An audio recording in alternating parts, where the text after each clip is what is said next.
streaming. Okay.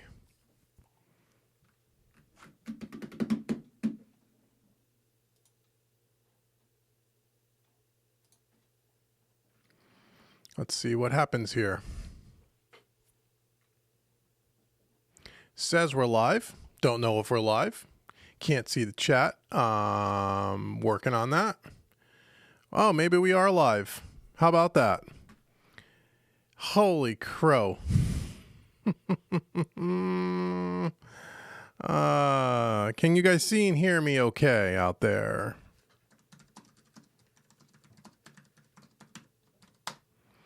I will ask the chat room if we can do that. There's David. Hey, Randall, how are you again? I'm sorry. It's a YouTube thing.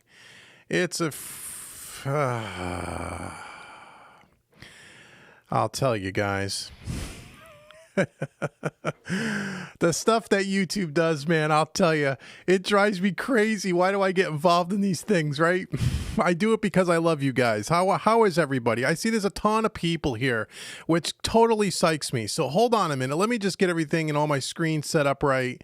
Again, it wasn't me being late. I'm a very punctual person. It was YouTube not doing what they were supposed to be doing here and getting me all set up. So I'm looking off to my left here because I'm putting all of you boys and girls on the iPad here, and I'm going to have a dual screen going on here. So just bear with me a moment. Again, thank you so much for hanging and for joining and for coming and all that other good stuff. I apologize that YouTube is a little futzy.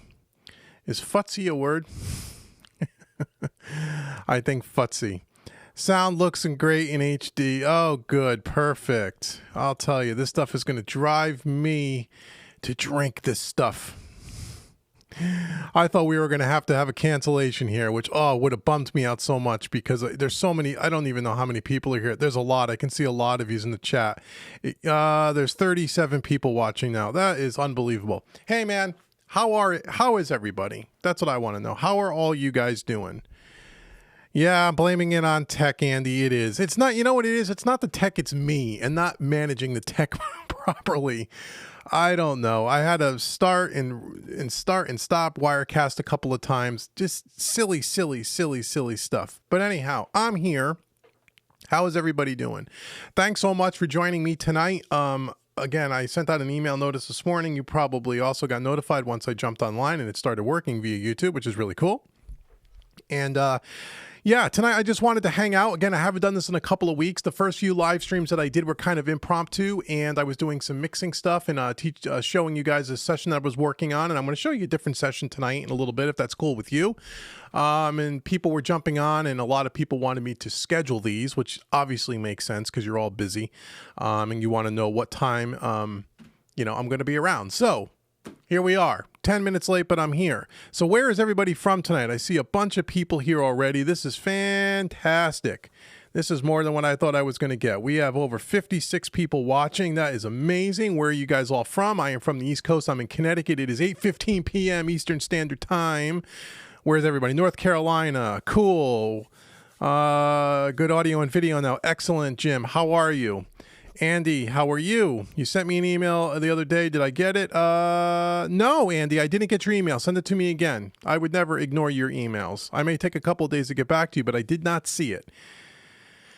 Let's see. Andy's from Mississippi. Ohio. Tim, how are you? Randall's from Texas. I know Randall. Johnny is from Chicago. Awesome. Virginia, we got everyone. Central New York, Maryland, we're all over the place. Anybody outside the United States?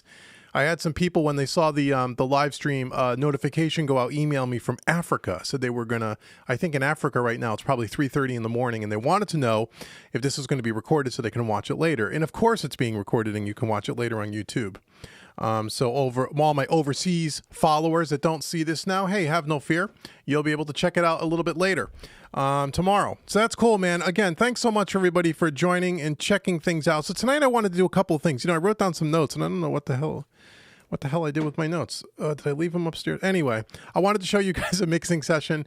I wanted to talk to you guys quickly about something that I'm kind of doing, and a new piece of gear I'm going to be getting, and kind of my philosophy and thoughts behind that. And then I'll be here to take questions and answer anything that I can for all you guys, because that's what I do. I'm here to help. What do we have? We have 64 people watching. Very, very cool. Excellent. So one of the things that I've been looking to do for a while now, as you know, or maybe you don't know, but the majority of my work today is really, mixing and mastering work, and then obviously the home recording made easy stuff. And I've been in the market for a while to get some sort of a control surface, kind of a console, so I can get back to kind of the physical faders. I'll keep my eye on the chat here, so if I'm looking off, I'm not being rude, I'm just checking the chat. I'll try to keep my eye on it the best I can. So, matter of fact, let me move it a little closer. I'm gonna move you guys a little closer so I can see it.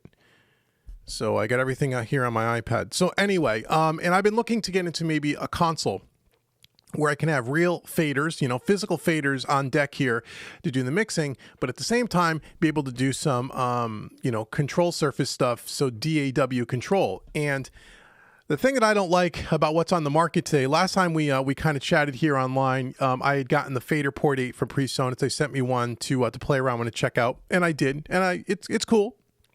But as I said in that video, although I think it's really cool and it could do a lot of stuff, for me, it's just not real conducive to my workflow for a couple of reasons. One, it only has 8 faders.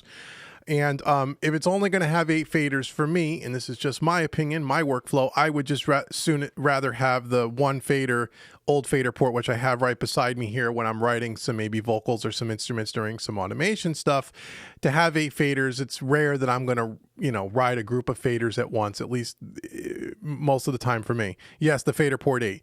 And there's a lot of things that the Fader Port can do, that new Fader Port 8, but it almost seemed like for me, as I was working through it, a little cumbersome. And if I felt like I was spending more time trying to figure out what buttons to push and how to bank so I can control different groups of tracks in Studio One. And it just didn't feel right for me. And it's kind of big and it's kind of clunky, and you still have to kind of have the mouse and the keyboard, right? So it just didn't work. So I wasn't real thrilled with that. However, I think it's a great piece of gear. And if you're looking for something like that, it's probably one of the better ones out there. But I wanted to get something that was more of a full-on console. Now, PreSonus also makes a Studio Live. I believe it's a CS line, CS18 or CSI22 or something like that, where it's a Studio Live mixer that has flying faders that does some DAW control, Studio One. But I believe the largest mixer that they have today is a 16-channel mixer, which kind of is better, obviously, than a Fader Port 8, but it's not really what I really wanted. Something with a minimum of 24 faders, preferably 32 faders. And I really wanted something that was a real kind of a console, a real kind of a deal, right? So the problem is, you go from like the Fader Port 8, Fader Port CSI 16 or whatever that mixer's called. And then if you want to get up to 24, 32 faders or more, there's really nothing in the marketplace that isn't, a minimum of $20,000 and higher, which is way out of my price range. When you start looking at SSLs, Neves, Audient, and those are real kind of recording consoles. And those have more faders, set up more like an analog console, but most of them don't have full-on DAW control. Some of them you can do some things with DAW, but they're not a real control service. And again, we're starting at 20 grand and moving up to, I don't know, 60, 80,000 bucks, which is way beyond what I'm willing to spend. However, a lot of the PreSonus people that might be here tonight hanging out has probably seen PreSonus kind of advertise the new Studio, what's it called? The Studio 32 or Studio Live 32, or I don't know the proper name, and forgive me, PreSonus. It's the new Studio Live board with the 32 faders across the board. It's really, as a live console, 32 inputs, 32 flying faders with a touchscreen and all that stuff. I guess it's going to be shipping next month. Now, right now, the way I understand it is that it does not today control Studio One as a surface control. However, I've been told that that is going to be coming. Don't know when, probably in the next handful of months. But that console is now going to be something that down the road will be able to control Studio One, just like the Fader Port 8. It'll be a true surface control, much like the CS18. Okay, Keith said it's called the CS18, and Andy said it's the CS18. That's the name of it.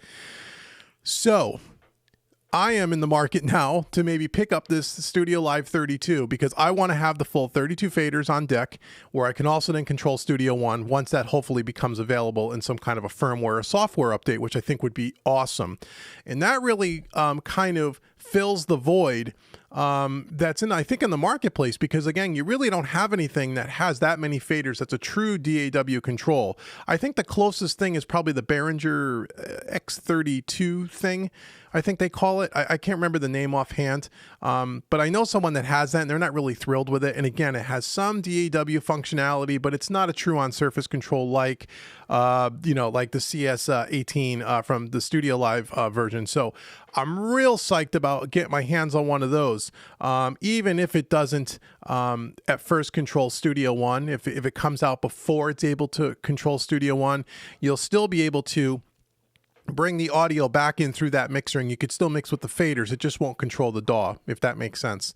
So that's something that's real exciting. And I think anyone that's looking for a true, 32 minimum, 32 straight up faders on the board, where you can bring out your whole mix across an entire console, and then wants also DAW control when that becomes available, I think that's a great solution, seeing as there's nothing else on the market. And the way I understand is that mixer is probably starting off at between $2,500 and $3,000. So it's an investment. However, for me, I'm going to be able to, I see Andy says the new Midases is a really nice one too. Yeah, the Midases are really nice, but again, I don't believe, Andy, they control DAW. I've looked at a lot of those digital consoles, but those are really live mixers, which is what the Studio Live obviously is, but the Studio Live will have hopefully the benefit of controlling Studio One. But what's, it's an investment. But for me, what I'm going to do, if that works out, because it has 32 inputs, I can now use that as my interface. I can probably dump my Universal Audio Apollo. And I know a lot of people saying, what, you're going to get rid of Universal Audio? No, because I also have 3 other satellite systems for Universal Audio. So the Apollo I'm just using strictly as an interface.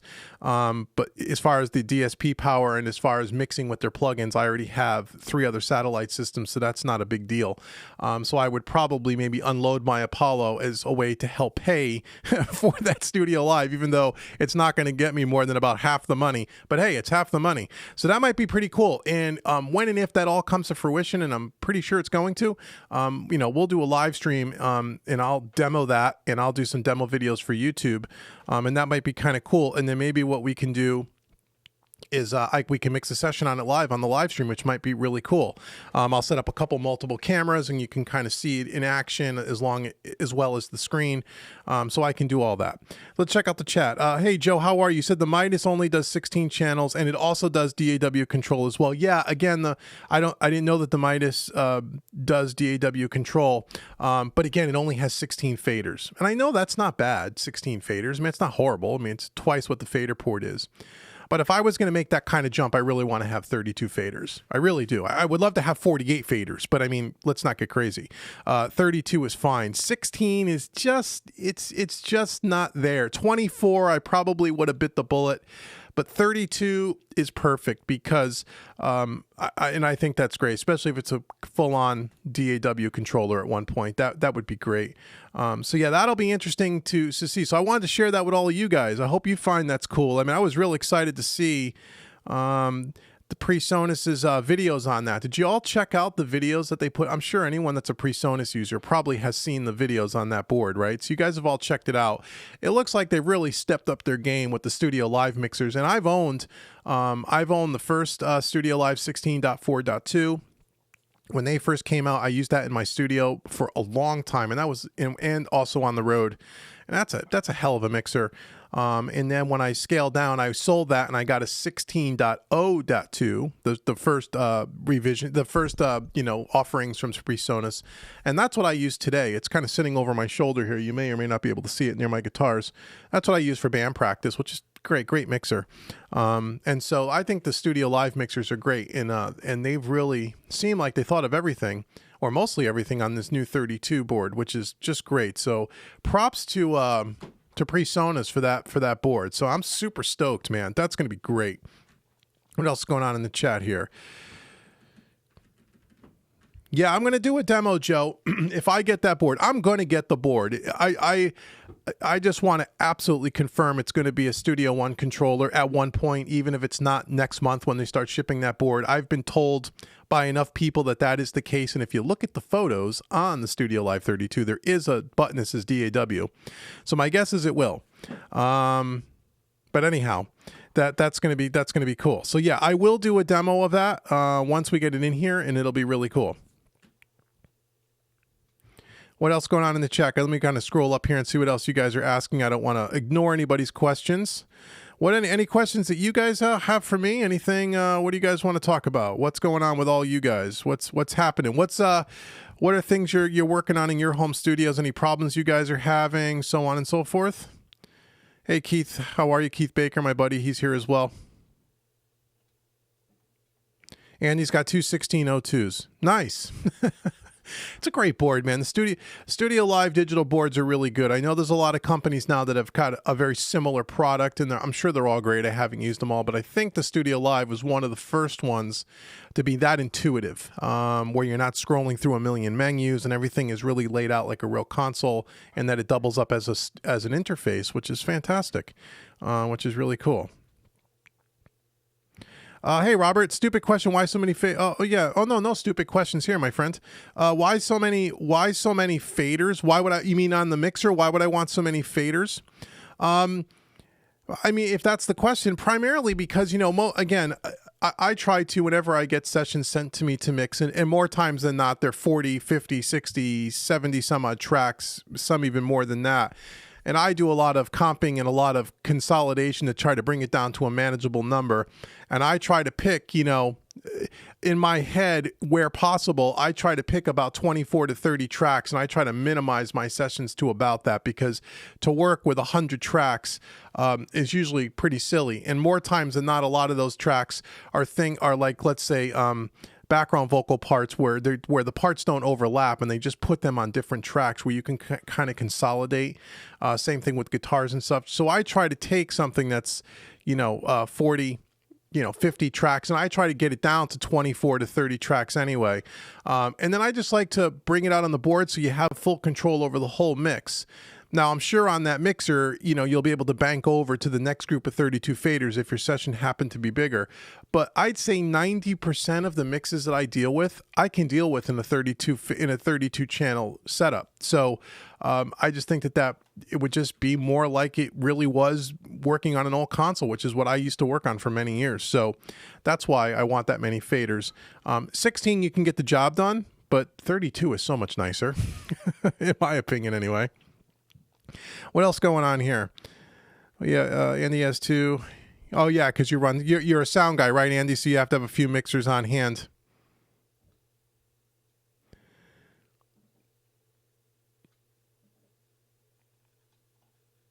Let's see. We have a question here. Steady Eddie. Hey, Steady Eddie. I just installed Studio One 3. When I solo a track, let me scroll up. Got so many people asking questions. This is cool. Solo a track with effects on the bus rather than on the track insert. I'm not hearing those effects. Okay. Here's a silly question. And again, I just asking.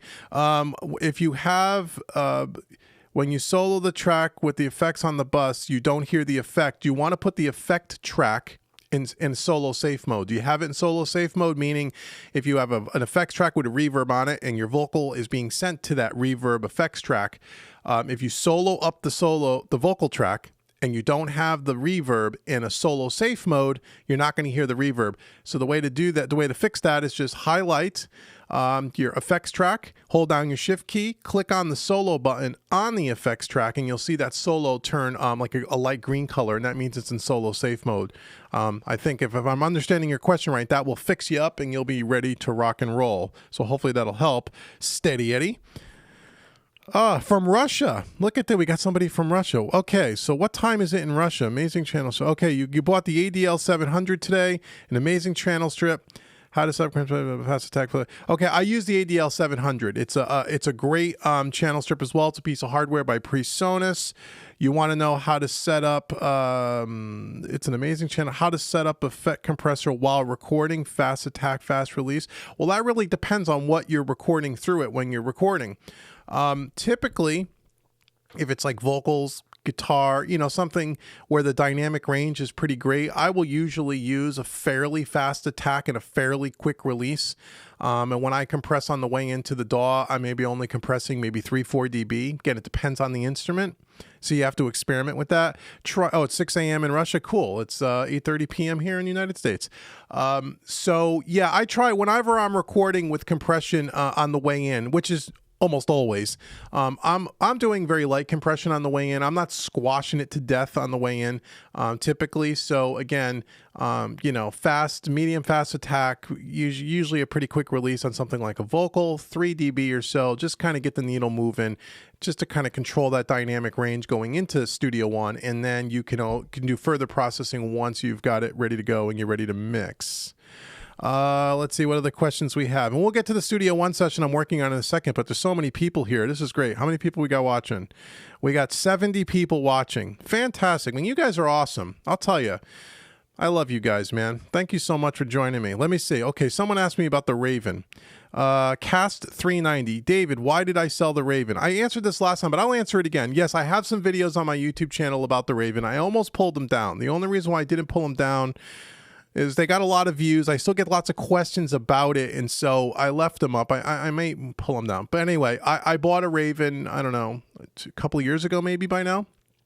And just like a lot of you, when you saw the Raven, you probably thought, wow, we were just talking about surface controls and the 32 faders and all of that. Well, this whole thing, getting that tactile feel for me and working on kind of a console, started a couple of years ago. And when I saw the Raven, I thought that might be the best of both worlds. It's a big touch screen. You can control the DAW. You got your hands on the faders. You're not using a mouse and a keyboard. It's like a big iPad, kind of, sort of. And I'll scroll back up and check all the questions. They're coming in fast and furious, so have no fear. If you have to ask me a question again, feel free to do that. Just I can't look at it the whole time. So anyway, I thought, wow, that's a great technology. I thought it was really interesting. I watched a lot of the demos that Slate did online. I watched when they first came out, the only people that really had demos on YouTube at that time was really Slate, because no one really owned the unit. And so obviously, if you've watched any of those videos, you know that he and his crew are very proficient at that. And the way they were kind of zipping around Pro Tools, and really, I was like, wow, this is really great. I want one. So I bought one, and I did some videos. I did an unboxing video. I did a video with kind of using Logic and toying around with it after the first few hours. And then also with Studio One, once I got that kind of set up. And what I found was a couple of things. And I used it for about 2 months before I sold it, every day for a couple of months. What I found was that the problem really wasn't the Raven and the touchscreen and the Raven software. What I tend to think is that the DAWs are really not designed, at least back then. Now, maybe as new versions of new stuff comes out in the near future, they will be designed with touch capability. Even though you can use them with a touchscreen, they're really not built for that. And what I mean by that is, what I found, the most frustrating thing in the world that I found, was that you had to be so accurate with the way you would touch the screen to get anything to happen properly, that more times than not, what would happen is you would go to touch the screen and you would inadvertently do something that you didn't want to do.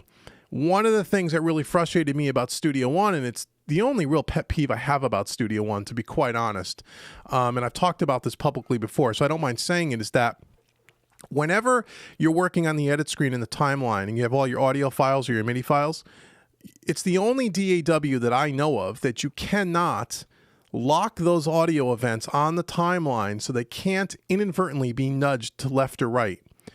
Every other DAW I've ever used, you can do that. And when you're using something like touch, it is so important that when you go to touch something and do a fade, for example, say fade in, that you don't nudge the audio event, which happened constantly. So I wish PreSonus would fix that, because I hate that. But anyway, I digress. So what I found was the touch had to be super accurate. It was a lot of doing things you didn't want to do. And I thought at first, it's just a matter of getting used to. And I worked with that thing every day for a couple of months. And it really, what I found was, although I got a little bit better at it, it really did not speed up my workflow. It did not do for me what I saw the guys over at Slate do on all their demo videos. It just didn't work for me that way. It didn't speed up my workflow, slowed me down. I am so much faster with a tracker ball and with all the hotkeys on a keyboard than moving stuff around. The other thing that I didn't like, and again, maybe, after a couple of months, I would have thought I got used to it pretty well, is that the positioning of that screen, which is right in front of you and you can adjust the angle. But what I found was sitting up and constantly having to do this and reaching over, it became very, you felt it a lot in your shoulders and your arms. And it was, because everything was done on front of you, where when you're working on a console and your faders are down low, you're kind of in a more seated position like I am here working on a keyboard. So from an ergonomic standpoint, it didn't really agree with me very much. I probably could have gotten over that. It was really more that it just wasn't accurate. That's about the only thing I can say. And again, I don't know that it was the Slate. I don't know that's a Slate Raven issue more than it's a DAW issue. DAWs, at least today, are not made to where you got your big fat finger trying to go in there and touch things and move things around. It's done with a cursor, obviously, and a mouse or a tracker ball. I even tried using a stylus pen to see if that would work. And it just got to the point where it was so frustrating for me that I just said, this is just not worth it. It's nice having that big screen, but I already had a 30-inch monitor. I really didn't need another 27 sitting in front of me if I really couldn't touch it. As far as using the faders, not editing, but the faders on the Raven, that was a little bit better, but I gotta be honest, it did not respond as well for me as, again, I saw in the videos online. So I just eventually sold it. I just said, if I'm not going to use the piece of gear, if it's going to frustrate the hell out of me, it's not even worth having. So I dumped it. And I've been asked once this week, once last week, about doing a video of that and putting it up on my YouTube channel, telling people why I sold it. But you see, I don't want to get up there, and I'm not bashing the Raven, because I think the Raven's a great product. I think for an audio company, that's really kind of the first crack at that kind of technology. I think they did a hell of a job. I think as the DAWs are maybe more designed with that touch kind of concept in mind, I think it may be better in the future. But right now, it just didn't work for me. And again, but I also know a couple of people that have them that like them. So again, it's just like the Fader Port 8, one of the things that is great about today is that there's so much gear, there's so much stuff out there that you could try different things and find out what works for your workflow. And that's one of them. Like the Fader Port 8, great piece of gear, just doesn't fit into my workflow the way I want to work. Doesn't mean it's not an awesome piece of equipment and that you may love it, but for me, it didn't work. And that's why I sold the Raven. That's the long answer. So I hope that answers your question. If anyone else has any questions on the Raven, please let me know, and I will be more than happy to answer it. Let's see what else we got going on in the chat here. Man, we got over 60 people here. This is fantastic. You guys are awesome. What else we got going on? Let me just scroll back up here and just see if there's any more questions for me. Someone's asking about tracking guitars. Let me just scroll back up and then I'll make sure I don't miss any questions. And if I did, I apologize. Just ask again. We will get to them all. Okay, I see. Okay, I just answered the Raven. Okay, let's see what else we got. Tell us about double track. Dale L asks, tell us about double tracking guitars for a thicker sound. What would you like to know, Dale? Do I do that? The answer is yes. There's a few ways you can get a thicker sound for guitar. A couple of ways. And I'm just going to name a few. I'm sure some of the guys in the chat who are a lot more smarter than me will come up with a few more. If you're doing, distorted guitar kind of music, you can do double tracking where you can play the part twice, pan one left, you could pan one right. I would always recommend that you play the part twice. Don't just copy and paste the track in the DAW. That's a kind of a cheating way and it doesn't really work. Although some people will say you could copy and paste it. You can nudge one of those tracks at a time slightly by a few milliseconds and that will be the same thing, but that's really not the same thing. It's always better to play the part twice. Other things you can do to get a thicker sound is not only can you play the part twice, you can use different guitars. You can, for each part. Use different pickup configurations for each part. Use different amplifiers and speaker cabinets if you have that available to you. Or if you're using amp simulators, use different, amp models, those kinds of things. I've even used different gauge strings on one guitar to another to get kind of a different sound. So the melding of those two parts played together with those subtle differences is going to give you a much larger and a thicker sound. The one thing that I would caution, especially if you're doing heavy rock music with distorted guitars, is watch the amount of gain that you're using on each one of those passes. Whatever a guitar player plays with live as far as heavy distortion, first thing I would do is take the amp and turn it down to about half of what they use live, because normally, a lot of people will make the mistake is they'll record with too much gain. And when you start double, tripling, and maybe sometimes quadrupling guitar parts with a lot of gain like that, it gets very, very boomy and very, very muddy. So be careful of the gain. You can double track the guitars, use different guitars, different pickups, different string gauges, different picks, different amplifiers and speaker cabinet combinations, different microphone combinations on the cabinet, all of those things that separate those two parts.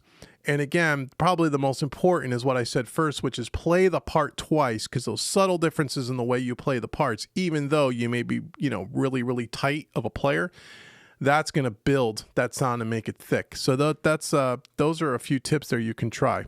And I'm sure Keith and Andy, and there's a few others in the chat, I'm sure can come up with some more ideas other than that, but that'll get you going. Let's see what other questions we got going on here. Let's, Eric. Hi, Eric from North Carolina. Hey, Eric from North Carolina. Is that my buddy Eric from North Carolina, the one I haven't talked to in a long time? Eric, if that's you, how are you? And if it's not you and it's a different Eric, hey, welcome, Eric. But I think I know who I think I know who that is. Let's see. Well, hey, David, watching from Southington. Did not realize you were in Connecticut. Yes, I am in Connecticut, and Southington is probably 40 minutes from me. Welcome. Thanks for joining. I'm glad you're following along. Let's see. Double tracking guitars. Already did that. Excellent. What other questions we have?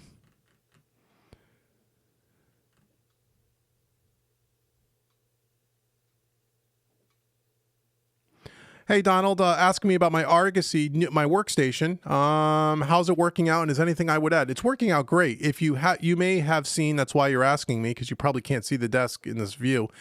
I did a 2-part video series about, maybe it was last year when I bought this, on my old workstation, the new workstation, and why I bought it. And one of the reasons why I bought it is because when I was buying the Raven, it was perfect for the Raven until I sold it.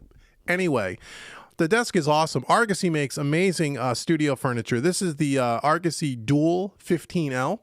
It has, 10 rack spaces on each side for gear, which is not completely full yet. And it's just a really good way to spread out and organize. I love it. Would I add anything? No, not that I can think of. It's even wide enough, which is great for this new Studio Live 32 I'm going to be buying. It's going to fit perfectly right here. It's not going to sit customized into the top of the desk. It's going to sit on top, but it's going to still be cool. But I love it, man. Thanks for asking. It's a great desk. A little pricey. Argosy stuff is not cheap, but, for me, this is, probably the last studio desk I'm going to ever have to buy. I can't imagine what I would buy beyond this. I think anything beyond this would be completely custom, which would be a fortune. And for my home studio, this is more than enough. So I'm very blessed and lucky to have this thing. So thanks for asking, though. Let's see. Do I have a keyboard tray? No, I don't. It can come with one. I don't like keyboard trays. I like my keyboard up kind of, I don't know how far the webcam can see down here beneath me. Probably not much. But I like it like right out in front of me. I don't, but you can get a keyboard tray. And with Argosy, you can customize some other things as well. But I just didn't get that in mind. Let's see. Anyone else? That's okay, Dale. Great. I'm glad I answered your question. Eric, yes, it is from North. Okay, Eric, that's my buddy from North Carolina. Again, thanks, Eric, for stopping in. Okay, no other questions right this second. Okay, so what I'm going to do, if you guys are cool with, I got some. Hold on, I got to scroll down. Okay, yeah, I think I got through all the questions. If I didn't answer your question, you can please ask again. What I'd like to do, if you guys are cool with, because we've been on here almost 45 minutes. Let's see how many people we got watching. I think we had almost 60 a few seconds ago. Yeah, 64. Wow. That's awesome. That's the most I've ever had in a live stream. What I'd like to do if you guys are cool with, is bring up a Studio One session and show you the mix that I'm working on, or kind of just finished, and kind of take you through maybe, I don't know, a couple of things and some of the plugins I'm using. I'm using some new Waves channel strip plugins. Are you guys cool with that? Do you want to see that and give a listen, kind of a rock track? And then I can answer questions around that too, if you guys want. So let me first get over here. Let me get my... Oh, that's not what I wanted. Hold on here. I got my dual screens happening here. So let me swing my Wirecast over here. So I am going to bring up Studio One, and I just want to make sure you guys can all see Studio One here. Give me one sec. Getting the hang of this live stream thing. Okay, so can you guys now see Studio One? You should be able to see Studio One. And we'll shrink that wire. Absolutely. Okay, cool. Andy, you can see Studio One. Keith, can you see Studio One? Yeah, I'm sure if one of you can see it, you can all see it, right? What the hell am I talking about? Just want to check, man. Now, the last time I did a live stream, right towards the end, YouTube crapped out, and I put the replay up on in the archive. So hopefully that won't happen again, because I'm running everything in 1080p, so you guys can really see the screen well and get the highest resolution. And I have a super fast internet connection, but you know how it is online, guys. So if that were to happen, have no fear. You can always go to the live stream playlist, and I will have this up in the live stream later, but hopefully we won't have any issues. So we have Studio One up here. I'm going to play back what I think is probably... I've already printed this mix. It's not complete. It's done, but I'm going to listen. I've been working on it most of the day, so I'm going to listen to it again tomorrow, and I may do some tweaks. But I'm going to play this back, and just let me know you guys can hear the audio okay. And then I'll kind of take you through some of the plugins and just kind of show you what I'm kind of doing. Maybe you have any questions, you can ask me. Is that cool with everybody? I'm sure it is. You guys are cool. Okay, everyone's saying yes. Awesome. Okay, so here we go. Take a listen. Let me know that you guys can hear everything okay.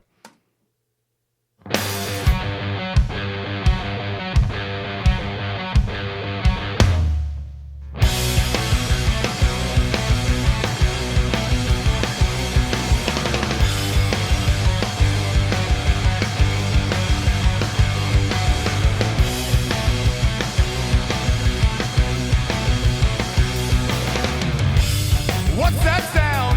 Alarm me now. Tells us all we need to know. We built our fortress here. Gives up an element. A false feeling of safety. It never goes without some cause. Watch the sun sink down. Our fear grows in the dark.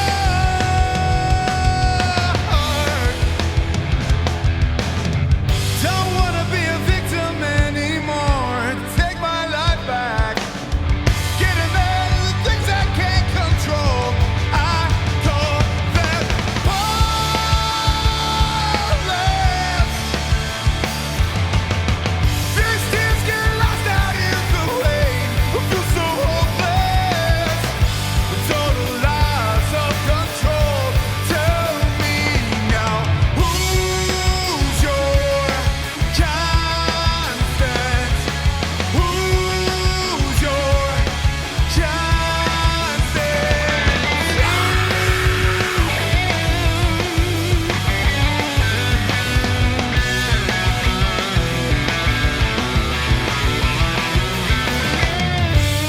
Come to terms with what you are. Face that monster at the door. Maybe it's just a fact. We are a different breed. And all the things we held so dear. Now we can't get far enough. Erase that memory. Maybe it's too late.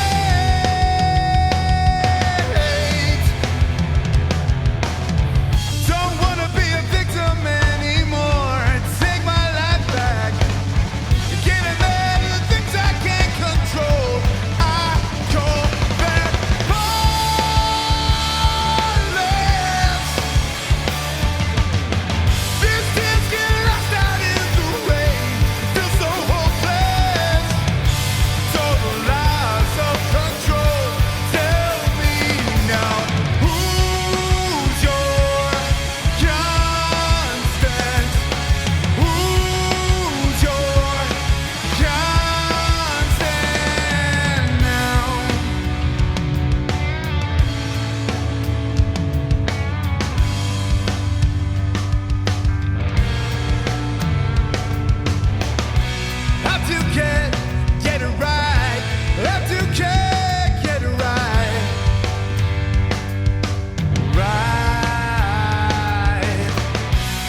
Have to care, get it right.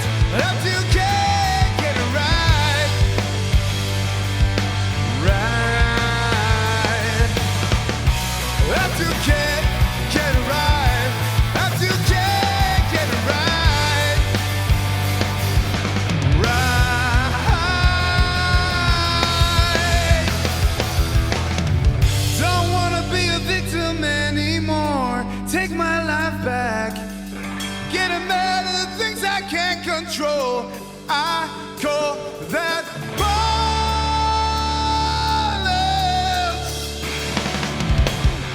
Don't wanna be a victim anymore. Take my life back. Getting mad at the things I can't control. I call that violence.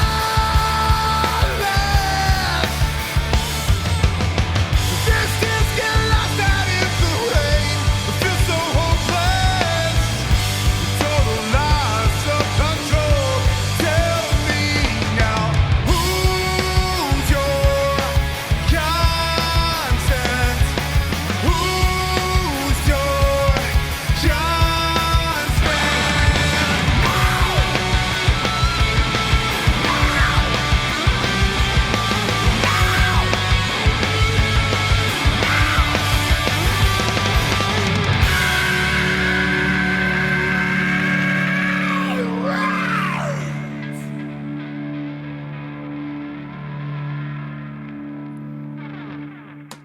All right, man. There we go. So yeah, that is a song by the band called The Gift Curse, and the name of the song is The Constant.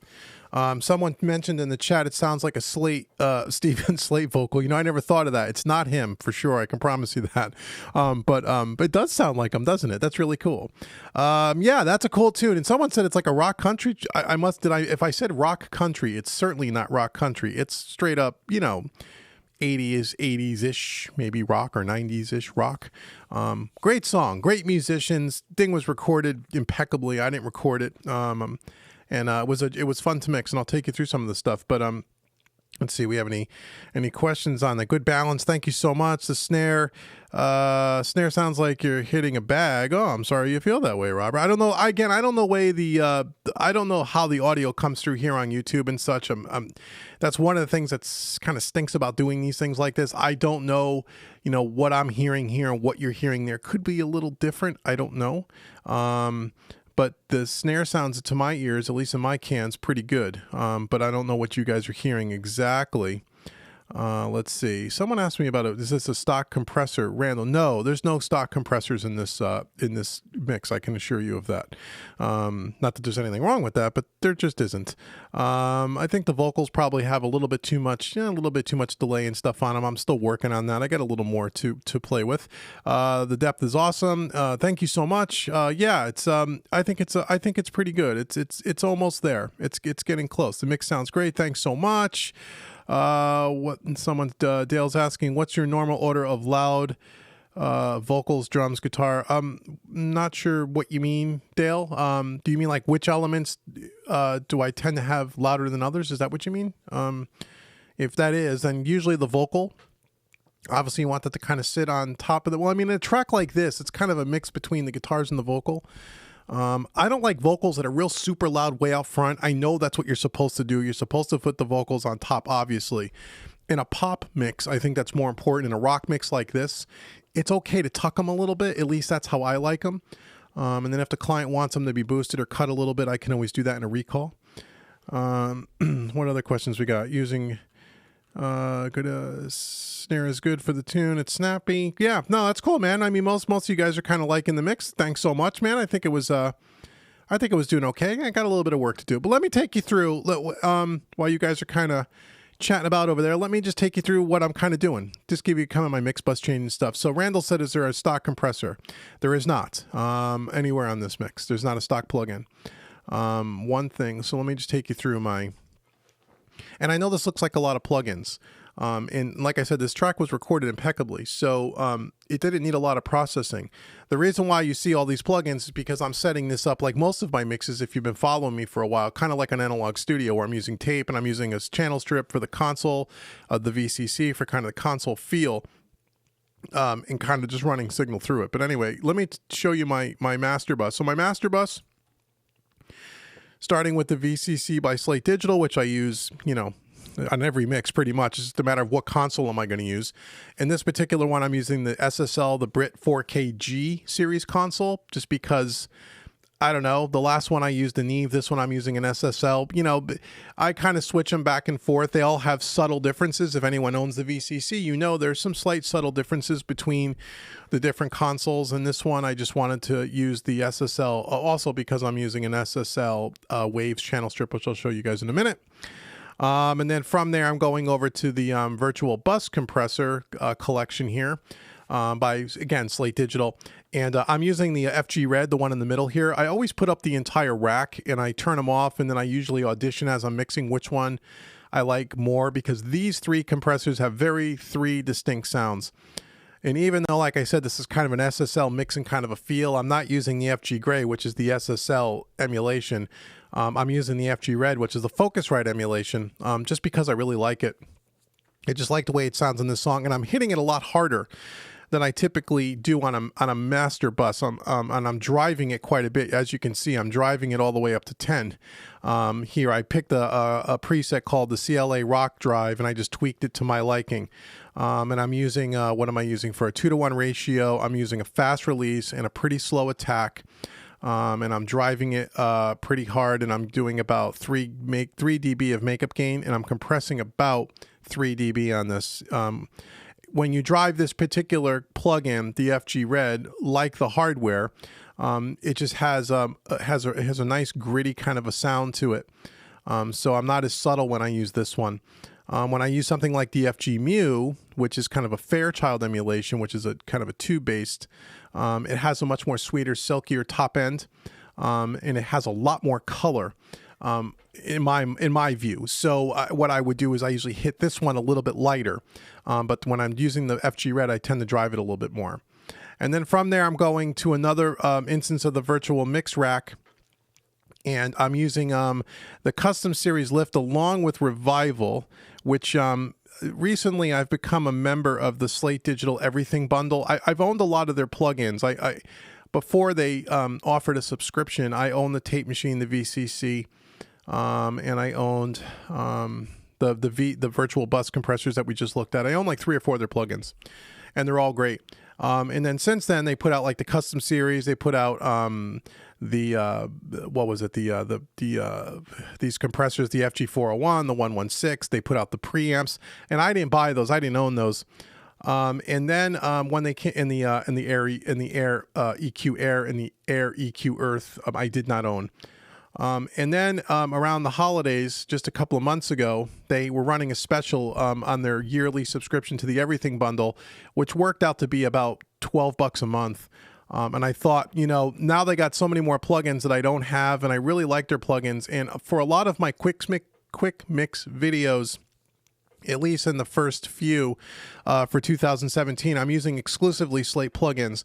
And the reason why I'm doing that is because now what's happening as I'm getting more and more into private instruction and teaching, a lot of people are asking me about when they're ready to move up to third-party plugins and they want to get into this stuff, what do I suggest? And one of the criticisms, I guess you could say, I don't know if it's a criticism or a complaint, but one of the things that has been pointed out to me, which makes sense, is that in a lot of my older videos, I use a lot of universal audio stuff. As you know, I love universal audio.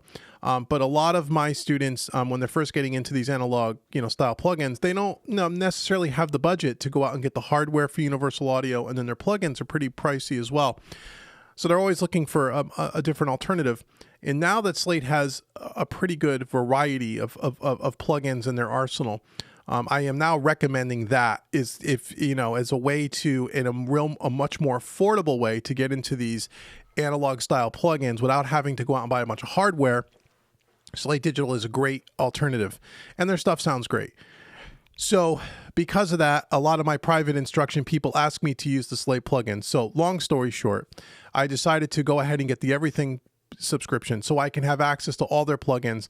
So from a teaching perspective, it just makes it easier for me to work with students. And I like the way they sound. I mean, don't get me wrong, but if I wasn't teaching, I probably wouldn't do that because, I already have a bunch of 1176s and a bunch of stuff that Slate makes already in Universal Audio. So anyhow, now that I have all these Slate digital plugins, I'm using a couple of them that I really like. One of them is this custom series lift EQ, this parallel EQ, which is right after my bus compressor, just to add a little bit of high lift and a little bit of low lift, just a touch. And then I'm following up with Revival, which, does some similar things to this parallel EQ. You have a shimmer, which is kind of like high lift, and you have a thickness, which is kind of like low lift, but they sound a little different. And so the Revival is more of, I kind of classify it as kind of a sonic maximizer kind of a thing. Not exactly, but that's kind of how I think of it. Where the custom series lift is kind of a parallel EQ, and they have a few more settings. So just to kind of show you what the difference is, so I'll just play back this first verse, and I'll shut off this particular plugin. So we're not getting any series lift. Well, actually, let me do it this way. Let me shut them off here. And I'll turn on the custom series lift, and then I'll turn on Revival, and you should be able to hear a subtle difference. Now, again, I don't know what this is going to sound like over YouTube, so bear with me, but this is kind of what this does. It is subtle, but it's there. We built a fortress here. It's up and elevates. A false feeling of safety. It never goes without some cause. Watch the sun sink down. A fear grows in the dark. What's that sound? Alarm me now. Tells us all we need to know. We built a fortress here. It's up and elevates. A false feeling of safety. It never goes without some cause. So again, I don't know if you can hear the difference there, but it definitely lifts up that mix and brings it to life and gives it a lot more punch with very little being dialed in here. So I really enjoy this custom series lift, and I'm fairly new to it, as I said, playing around with different settings and just trying it out on different things. And I think you can get some pretty good results with it. So that's what I have kind of going on here. Let's see, I'm just keeping my eye on the chat because I know there's a lot of things coming in. So, and then from there, I'm going over to an EQ. This was kind of put on at the very end. I felt like I had a little bit of a nasally feel here at around 250 hertz.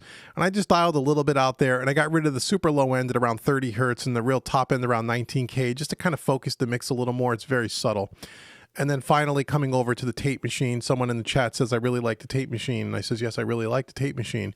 I use the tape machine not only on the master bus, but it's on all my individual tracks as well. I'm using this on 30 IPs on this particular song, and using it on the half-inch 2-track mode. So that is my master bus signal chain for this particular session. Let's see what's going on in the chat here. Yeah, it does. The custom series lift opens up the mix really nice. It's a great plugin. Yeah, wow, big difference, Robert. Yeah, it is. It's really, and a little goes a long way with that custom series lift and Revival. The danger is you can add too much very quickly, and it really starts to sound exciting. And what I do is when I set it, wherever I think it sounds good, I dial it back to about half of what I thought I needed, if that makes sense. And then I always come back with a fresh set of ears, and inadvertently, or ultimately, I should say, I end up dialing it back even a little more. Just a touch goes such a long way without really screwing up the mix. Let's see what else we got going on here. Big difference.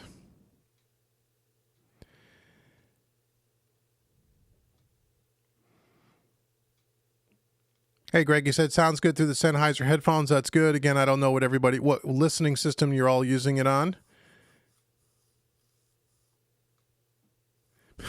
Jim says the CPU just crashed looking at all those plugins. Honestly, Jim, I know it looks like a lot. I mean, I have a pretty high power system, but honestly, the Slate stuff isn't really a CPU hog. It really isn't. I mean, again, it all really depends on your computer. But it doesn't suck the CPU as much as you would think, the Slate stuff. I was quite surprised by that.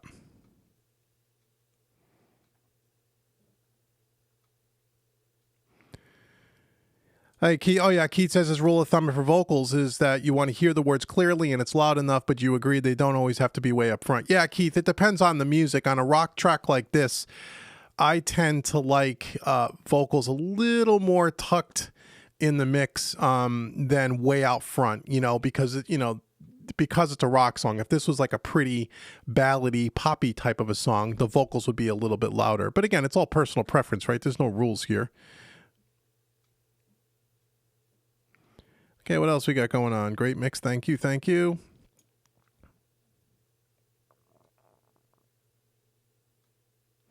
Cast 390 is asking me with let me see, with all that use of tape machine on every track, are you worried about that, all the coloration? No, that's exactly why I'm using it. I'm using it for compression. I'm using it for coloration. That's exactly what I'm doing. That's on purpose. I want that coloration. I'm trying to, in the way I just mix, and again, this is just me, this is not for everybody. I like to mix, and I think of my DAW as an analog studio, meaning if you were recording in an old analog studio, you would have your band members out on the live room. You'd be recording into a 16-track tape machine, hopefully. And then from there, it'd be coming off tape into your console, which in my case would be this the virtual console, which would be the SSL. And then from there, it would be going out the bus, the bus of the console, and then down to another tape machine, a 2-track tape machine. And so I try to set up my studio just like that. So if you were, if you were working on a real SSL desk, you'd have a channel strip on every single track. You'd have a tape machine on every single track, and that's kind of how I do it. It's just the way, the sound that I like, and it's just kind of what I like to do. Let's see, what are the questions we have? Seems like let's see.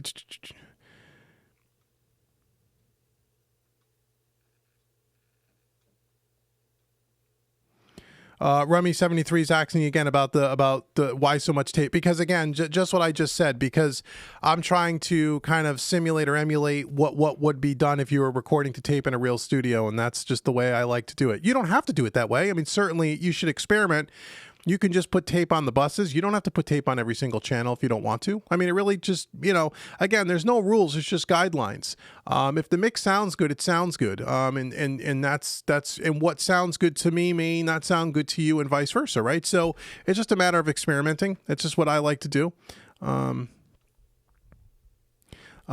Keith is asking me, how hard do I push the VTM? Not very hard, like on the master. And then we can get into a couple of the individual tracks here. Let me get my cursor back onto the screen here. So if you look at the virtual tape, we're not hitting it awfully hard. Let me just kind of play back here.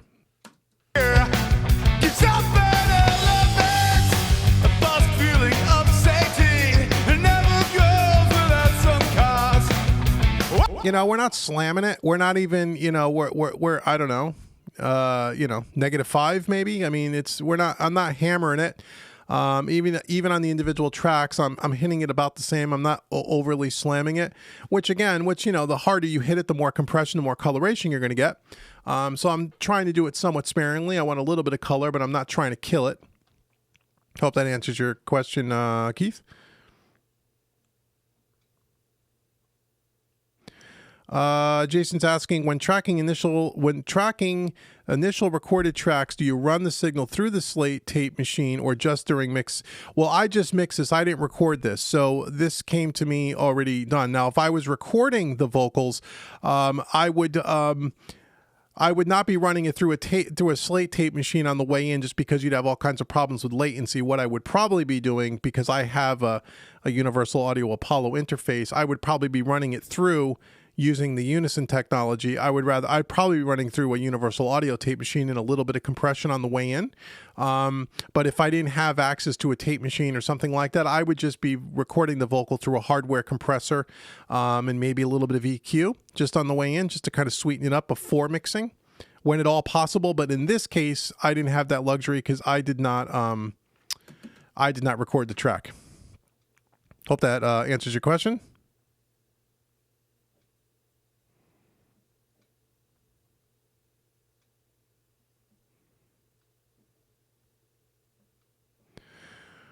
Steady Eddie is asking why not have an effects channel for the VTM. I don't I know I understand what you're asking. It's just not the way that I do it. It's for me, I just wrap my head around having it on the bus and then having it on each individual track as opposed to sending everything to an effects track. If you mean set it up kind of like a reverb, is that what you mean, Eddie, where you kind of send a bunch of tracks into that one track that has a tape machine on it? I guess that's a way to do it, but now you're using one tape. You're hitting that particular tape machine with multiple tracks, and you're just going to get a different sound. And again, not that there's anything wrong with it. It's just a matter of what you like. It'll sound a little different. And so that's just the way I do it.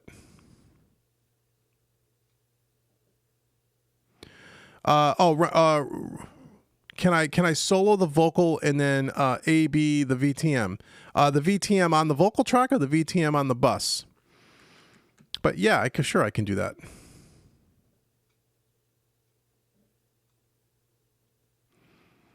And he says he likes to hit the kick and snare at about 0 on the tape machine. Yeah, I mean, again, that's cool too. I mean, again, it depends on the track, how it was recorded, how that particular drum sounds, right?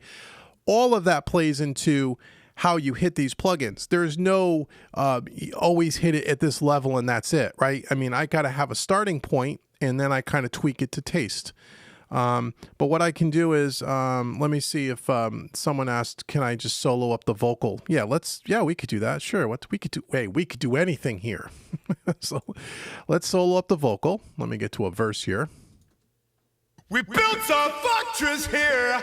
We got a lot of effects on that. Let me take the effects off of it, because in solo that sounds like a lot. Keeps up bad elements. Okay, so now there's a tape machine here. Obviously, this is on the vocal itself, the lead vocal. A false feeling of safety. So what I can do is I can just turn it on and off. So I'll just do that with the bypass button if that's cool. So we'll start with it on and then I'll just turn it off and see what we got, okay? It never goes without some cost. Watch the sun sink down. A fear grows in the dark. Get back to the beginning. We need to know we built a fortress here. Keeps out bad elements. A false feeling of safety. Never goes without some cost. Watch the sun sink down. A fear grows in the dark. Okay, so again, I don't know how that comes through on YouTube. I'll tell you what I hear. What I hear instantly is that it has a more compressed sound, which is what tape does. It rounds off the top end a little bit, cuts down on the higher frequency on the transients a little more, and squeezes the vocal a little more and pulls it forward. It's subtle. You may not even hear that over YouTube. Maybe some of you will. It'll depend on. I could tell you that if you're listening or watching this on an iPad with earbuds and an iPhone, if any of you guys are doing that or gals are doing that, you're not going to hear that.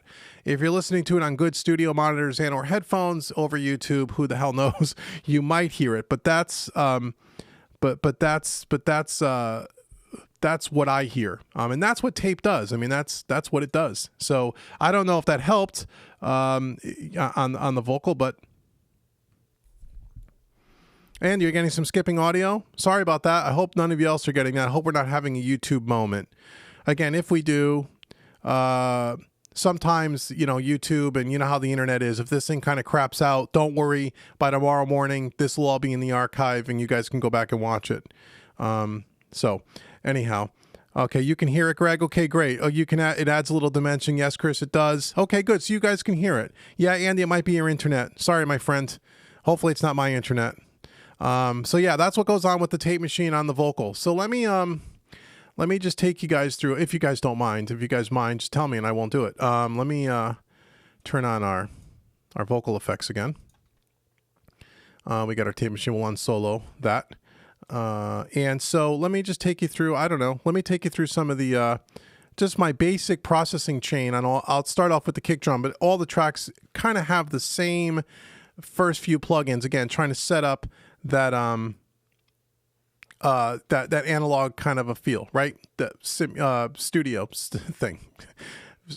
Forgive me. Okay, so anyway, on all the drums, first thing I'm using on all drums, I will check all the time is I'm going to check the alignment and the phase. So I'm using Auto Align by Sound Radix. I have a couple of YouTube videos on my channel on how to use this plugin. And I've said this before, and I'll say it again. If you work with live recorded drums of any kind and you do mixing, you should have a program like Auto Align to check phase. So that is always the first plugin I'll use on the drums. The basic way I do it is I will put it first on the overheads. In this case, it's just a stereo overheads, not a left or right. If it was a left or right, I would probably put it on the left channel first. I use that as kind of the master, and then I align everything to it. Okay, so that's the basic 20-second explanation on how to use that, but go check out my YouTube channel. I have a full video on how to do it. From Auto Align, on the kick anyway, I think I only did this on the kick and maybe even the toms, is I used a sample. I wasn't thrilled with the kick drum, so I used a sample by Steven Slate using Trigger 2. And that was about it. Just because I really wanted that kick to really be tight and punchy, and I didn't want it to have a lot of bleed. I just wanted it to be as good as I can get it, and that's why I used Trigger 2. From there, I went to the tape machine, again doing this across all the tracks.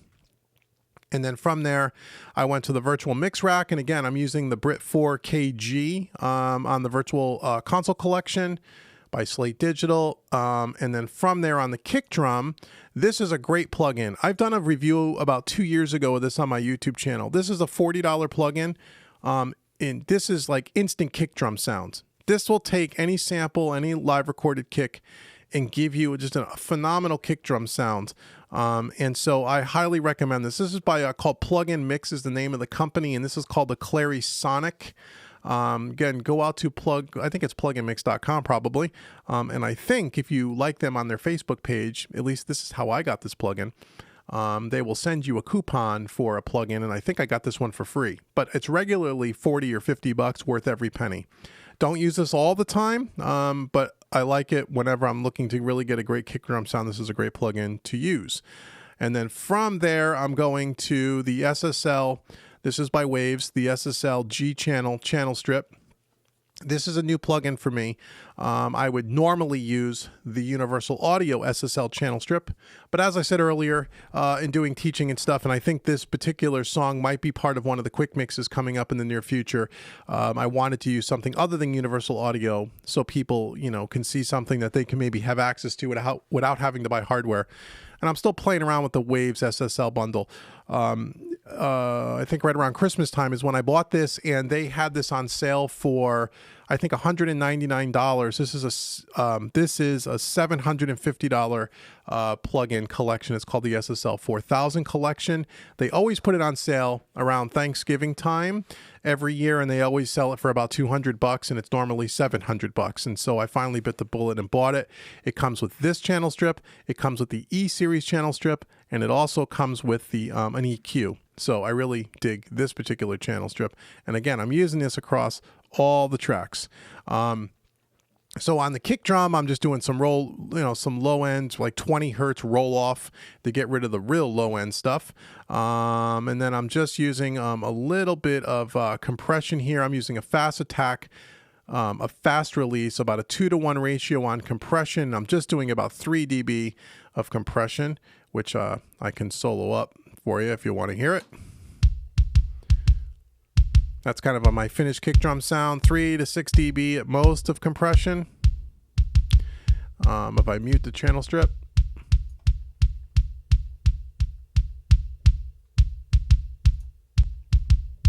Just kind of tightens it up because I'm not really using the EQ. I'm using just really the compression side of it. Because I'm using the Clarisonic for really kind of the EQ. If I mute the Clarisonic, here's what the sample sounds like.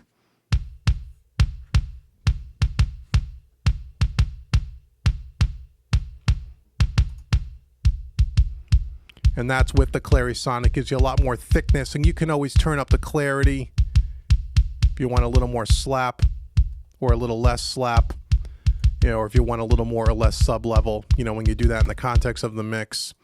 So that's what I'm kind of using that particular channel strip for, the Waves. Let me check out the chat here. What do we got going on? Steady Eddie, when using all these plugins, would you use the S1, the Studio One console shaper, or is that kind of redundant? It is kind of redundant. I've used that before when it first came out. I did a review on it on my channel. It's pretty cool. Again, it's a way of that's PreSonus's, kind of take on, and I know they've upgraded it since, and I haven't purchased. I think you can buy it now, and they have some extra consoles in there. I'm not really sure. I haven't used that yet. It's very similar to like what a VCC does, and so I already used the VCC. I like the way it sounds, and so the console shaper is cool. It's got a cool sound to it. It's got a little bit of a different way it kind of processes the audio than the VCC. But it would be kind of redundant to use that along with something like the VCC.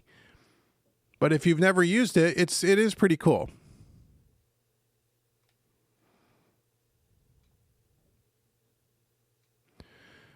James just asked me about the console shaper. Yep, I just answered that. Jim's asking, does the UAD system absorb some of the load from the Slate and third-party plugins? No, it does not, Jim. Only the It only absorbs the Universal Audio plugins. It doesn't absorb any of the load from any native plugins.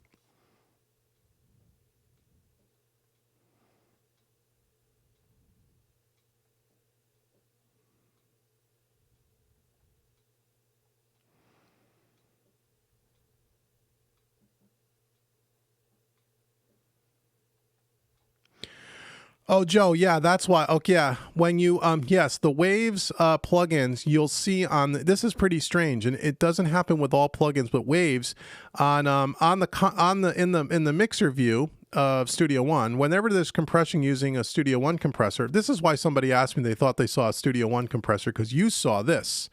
You saw the little compression meter here on the kick track. And someone mentioned earlier, oh, how come that must be a Studio One plugin? It's not. The Waves plugin will show up like this. Don't ask me why, but the UAD does not. You're absolutely right about that, and I don't know why. But yeah, I kind of like that it does, so I can kind of see what tracks have compression on them. It is pretty cool.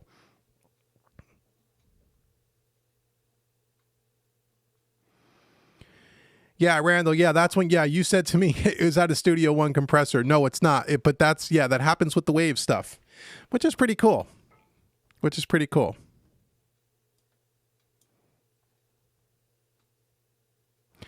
Andy's asking me, have I used the preamps in the Slate bundle? Can you tell the difference? Not in this mix, Andy, but the answer is yes, I have. I love this. I didn't do it in this mix. I'm not sure why. I want to say it was either the January quick mix or the February one, which is coming out in a couple of weeks. I did do that. I'll show you. Let me pull up one of the virtual mix racks. Yes, I used this one a lot. The Neve FG73. On snare, on overheads, yes, you can absolutely hear a difference. When you turn this drive up past about 12 o'clock, around 1, 2 o'clock, you get some little nasty grit there. Sounds awesome. I love this thing. I didn't use it on this mix, but I have used it, and it does work and sounds very good. So I would recommend that if you have it, try it out. You will really like it. Okay, so I'm caught up with the questions. All right, right on. Okay, so let me just take you through the rest of the drums. So our drum sound, I'll just give you the finished drum sound here, and a lot of the plugins are the same. Similar, I should say.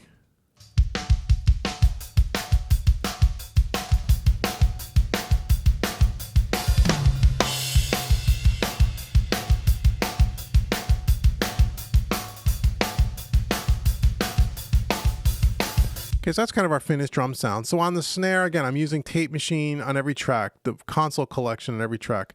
Again, same channel strip. And on this one, I am using, again, for compression, I'm using the same exact attack, which is the fast attack, a very fast release, and I'm using a 2-to-1 ratio. And I'm just dialing in the compression using the threshold to tape. Again, about 3 dB.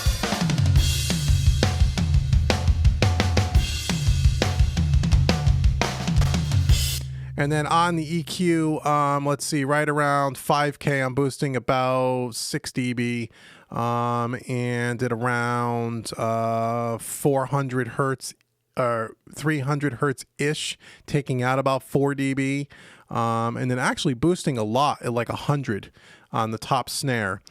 giving it a lot more body. What I find with this particular SSL EQ is that you really got to dig in and crank. You got to crank a lot of boosting or a lot of cutting to really hear a big audible difference. Whereas like on the Neve channel strips, I found it's the exact opposite. A little goes a long way. But on SSL, you really got to dig in. And don't be afraid to do that when you're checking out the SSL stuff. That's my experience with this channel strip with the limited use I have. Oh, and I did about 70 hertz low cut filter on that, on the top snare. And then on the bottom snare, again, same plugins. We get to the SSL. And again, same attack and release settings, dialing the threshold into taste, about 3 dB of compression, taking about 300 hertz, taking a couple of dB out to get rid of some of that. Let's see, what else am I doing here? This was mixed a few days ago, so I don't remember exactly what I did. Again, about 5K, 4.5K, about 6 dB. Roll off around 70 hertz, and that was about it on the bottom snare. I'll keep my eye on the chat here. Let's see. Steady Eddie, I've never used a print track. Can you go over that again? How would you set that up with your, I think you said your channel strip. No, the print track is for analog summing. Let me, give me 1 second and I will answer that again. Jim wants to know how much RAM am I using to run it on it. This is a desktop, not a laptop. This has 32 gig of RAM. It's a 2013 Mac Pro. It's got an 8-core processor in it, so it's a pretty heavy-duty machine. It's way overkill. You don't need a machine this powerful to do what I'm doing, what you see on the screen here, but I am using 32 gig of RAM.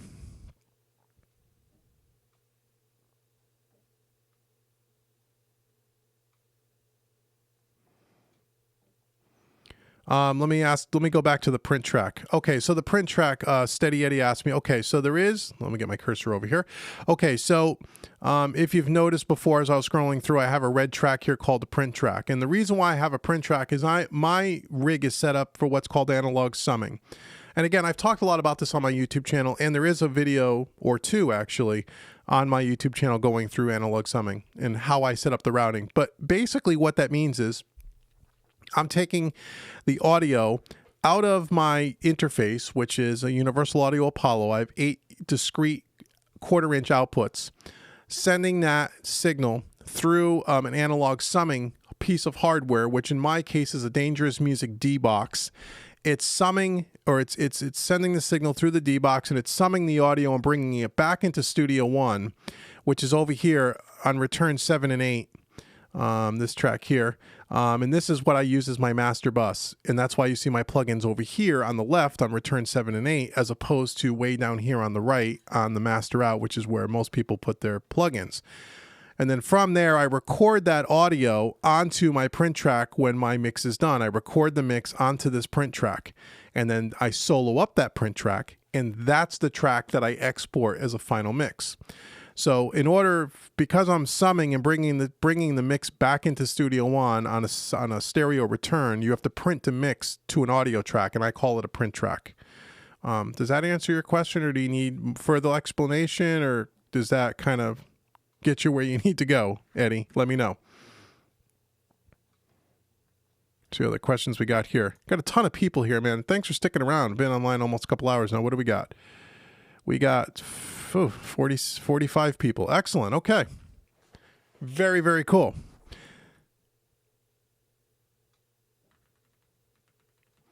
Andy, you're using a lot of Slate and you're having trouble opening your session when you come back to it, probably due to the dual core.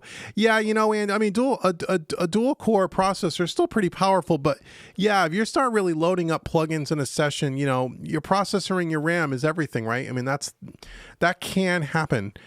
So yeah, that's probably your issue. Okay, you're good, Eddie. Great. Okay, awesome. Okay, so I could take you through the rest of the. Let me get my cursor back over here on the screen. Okay, I can take you through the rest of the drums if you guys want to see something specific in the session, just ask me and I'll show you. I don't want to show you stuff you guys don't really care about. Okay, so on the hi-hats, again, it's all the same signal chain.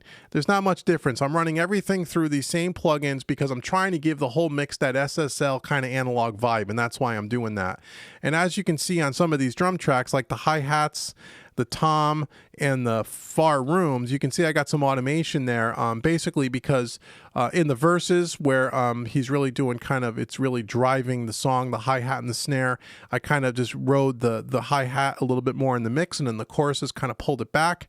Tom 2, I have some automation at the very beginning of the song. There is a big hit on the toms somewhere. I forget where it is. It's over here somewhere. Oh yeah, it's at the very beginning here. There's a hit right here.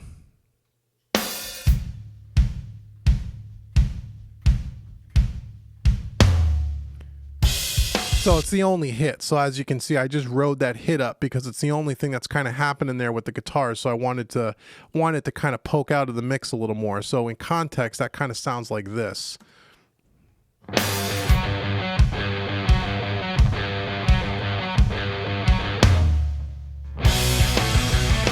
Simple little thing, right? Nothing earth-shattering there. And then I did the same thing on the room mics. On the far room mics, I wanted to, in the intro, I kind of wanted to pull the rooms up to give it a little bit more, the drums a little bit bigger sound, because all you had really going on there was the guitar, that one guitar. So you can see at the very beginning that the automation for the far room is a little higher, and then I did it once the band kicks in, it drops back down.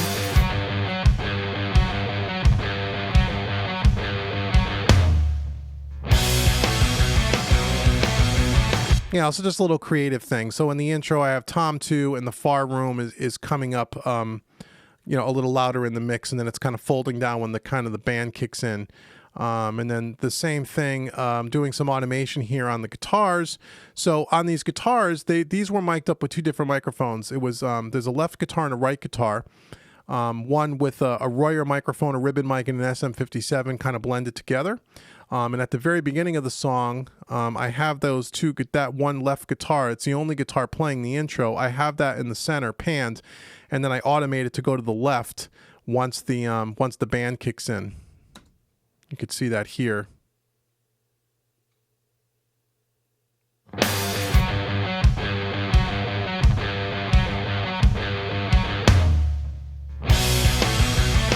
And then it pans over, okay? And then the lead guitar has some automation on it as well. I just manually rode the lead guitar when the lead guitar came in. No big deal. Andy, were those guitars DI or were they recorded? They were recorded that way. I didn't do any reamping, anything. This is the way the track was sent to me, which is good. D.E. Baker. Hey, D.E., you just show up. I just saw your name there. How about the bass? The bass track. Oh, you want to see the bass track? Okay, cool. Yeah, we could look at that. Sure. I could just tell you, but I don't remember. So I got to look at it now. Okay, so here's our bass. It's in blue. Let's take a look at what we're doing there. I just don't remember. I'll solo it up here so we can hear it.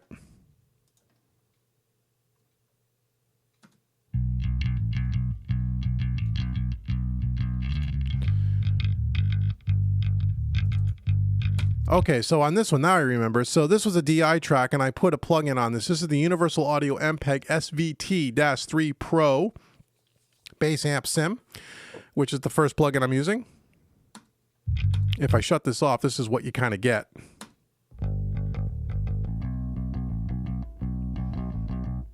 And then with the Universal Audio.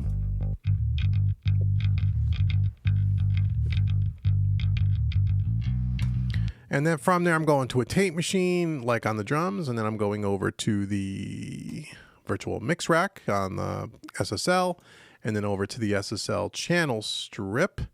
And I don't know what the hell I'm doing here. Let's see what we're doing here. So we're doing some super low roll off at around 20 hertz. We're doing, are we doing any boosting here at all? No, I don't think so on the EQ. We're doing a little bit of, no, we're not doing anything, just some compression on this actually. Oh yeah, because it's getting late guys, because all the EQ is being done on the plugin, on the Universal Audio plugin. I just used the EQ on the bass amp itself. So, just using the EQ here and using the tube gain, I really didn't feel like then I had to go ahead and EQ it again. And about 3 dB of compression. Slow attack on this. A little bit more of a medium release and about a 4-to-1 ratio.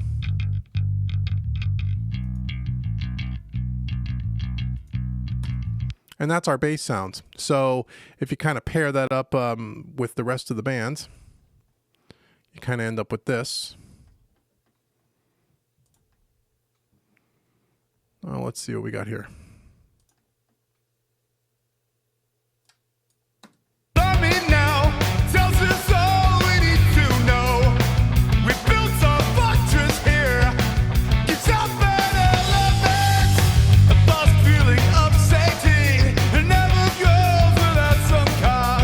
You know, it's got a little bit of grit on it, a little bit of distortion on it right off the plugin, which I really like. And that's, yeah, that's pretty much it.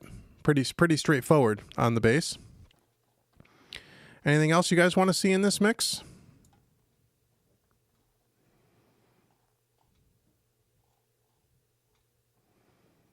What other questions do we have?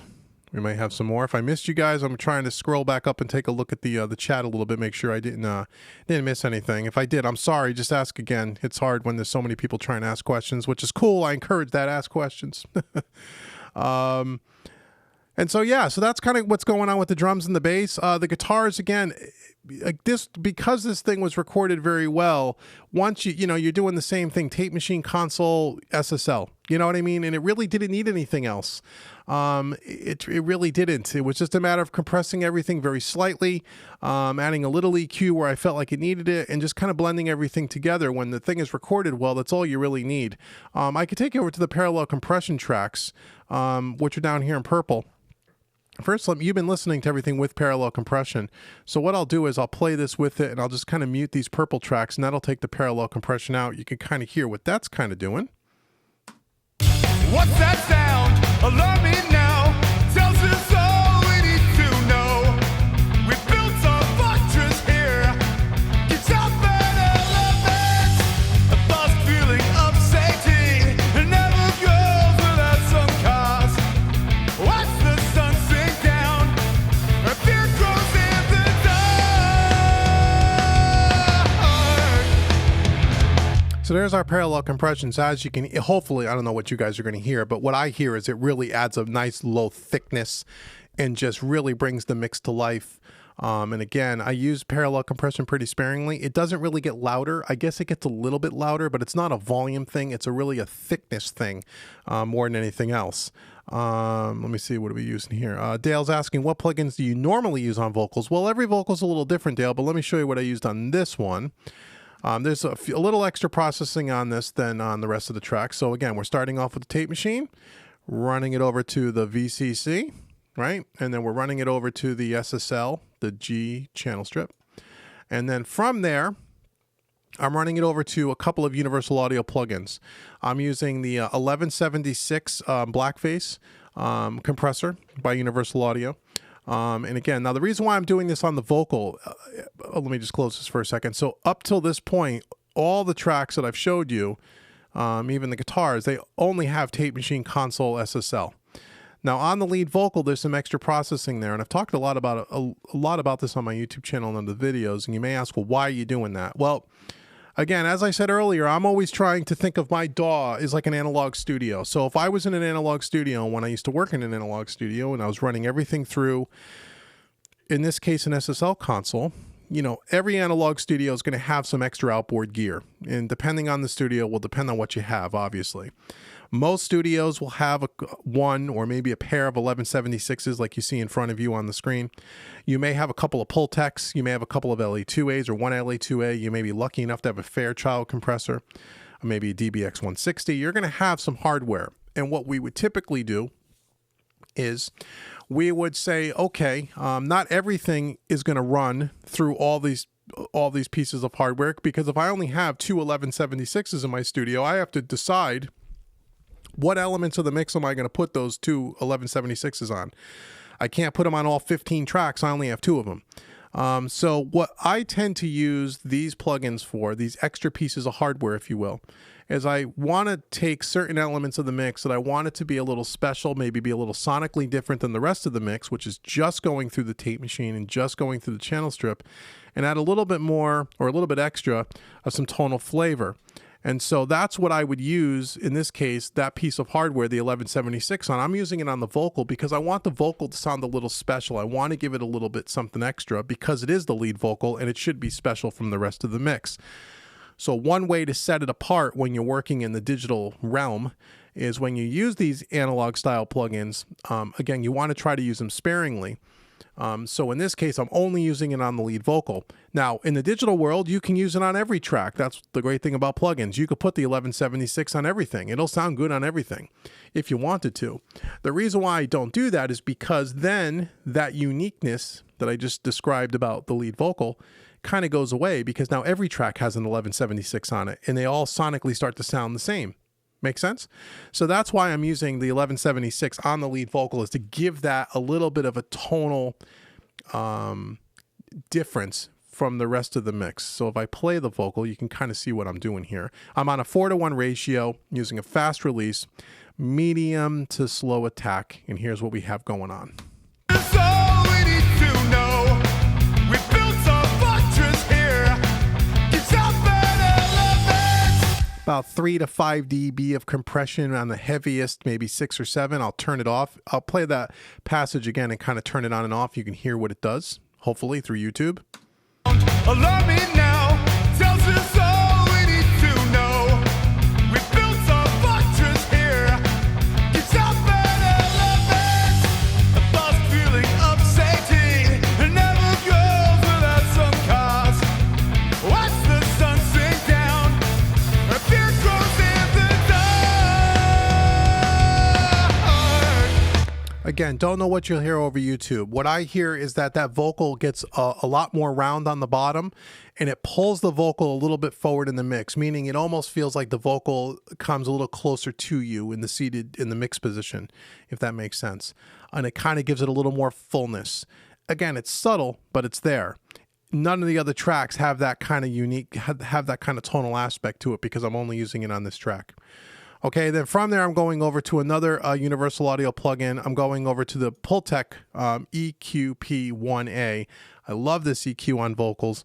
This is a tube-based EQ. And if you ever use the hardware version, and I have, anything you put through this will sound smooth without sounding shrilly.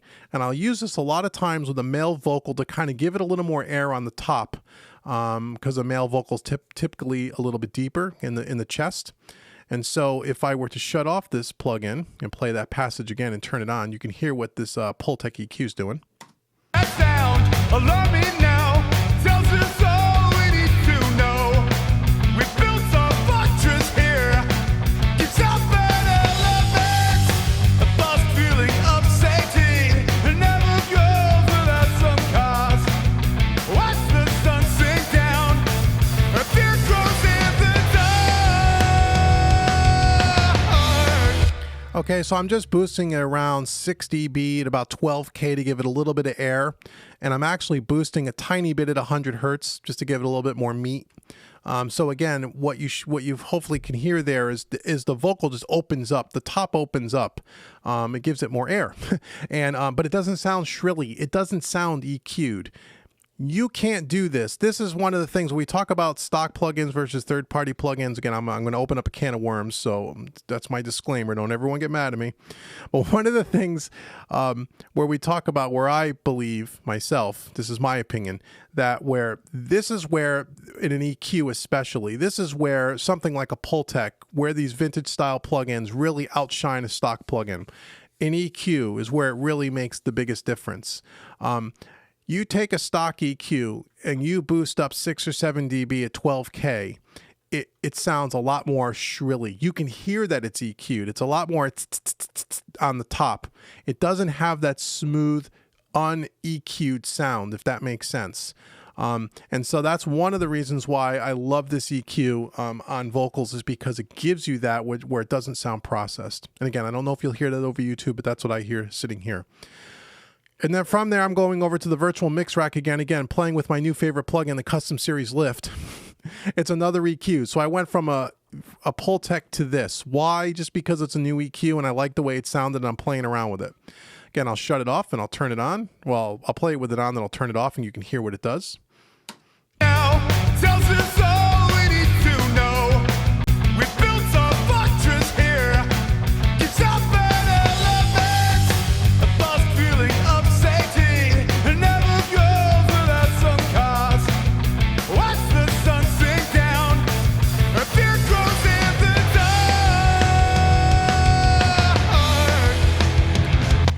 Okay, so I'm using it on the silky setting, just giving it a little bit of a top end on high lift, and the punchy setting, giving a little bit of low end. And I just like the way it sounds. It just gives it a little bit more flavor, opens up the vocal a little bit more. Again, this is more of an experimental plugin for me, but I like the way it sounded, so I left it. You know, it's really it's that simple. And then last but not least, in the vocal chain, I use Waves Vocal Writer. One of the reasons why the vocal sounds like it sits well on the top of the mix, at least to my ears, is I'm using Vocal Writer. I love this plugin. This is a great $50 plugin that kind of keeps you from having to manually ride the vocal the entire time, although most times I will do that, but Vocal Writer does a great job of it, and I've done a YouTube review of this as well. So that is the lead vocal chain. And then I'm running it through some effects. If you want to know about that, I'll tell you while we're talking about vocals. So I'm running it through, and this is a little different for me. This is a little bit more more experimental than what I usually do with lead vocals. I am running it through a plate reverb and then 2 delays. So the first one, I'm using the new Slate Verb Suites Classic, which is part of the Everything bundle, which I really like this reverb. This is a great reverb, by the way. One of the things that I find with third-party plugins, or plugins in general, is reverbs and delays. Usually you get what you pay for. Usually it's hard to find a really good sounding reverb that's either free or inexpensive to my ears. Normally when you start talking about really good sounding reverbs and delays are the ones that usually cost a little bit more money. This is a great reverb. I love the way it sounds. I'm still playing around with it.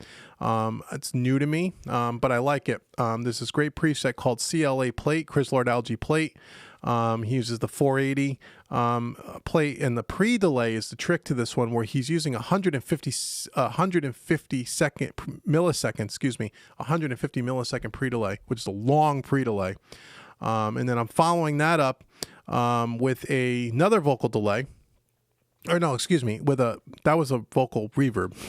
This is a vocal delay. And I'm using the new, again, another Slate plugin, the repeater, the vintage model delay, which I really like. Again, this is somewhat new to me, but I'm having fun with it. Yeah, Jim, no, Vocal Writer was $200. I bought it for $49. Go, if you buy that between Thanksgiving and Christmas, you could buy that for less than $50 every year. Don't pay $249 when you could get it for $50. Wait another 10 months and you'll get it for that price. They always sell it for that price during their big sales, always. Just shows you how much markups in that plugin.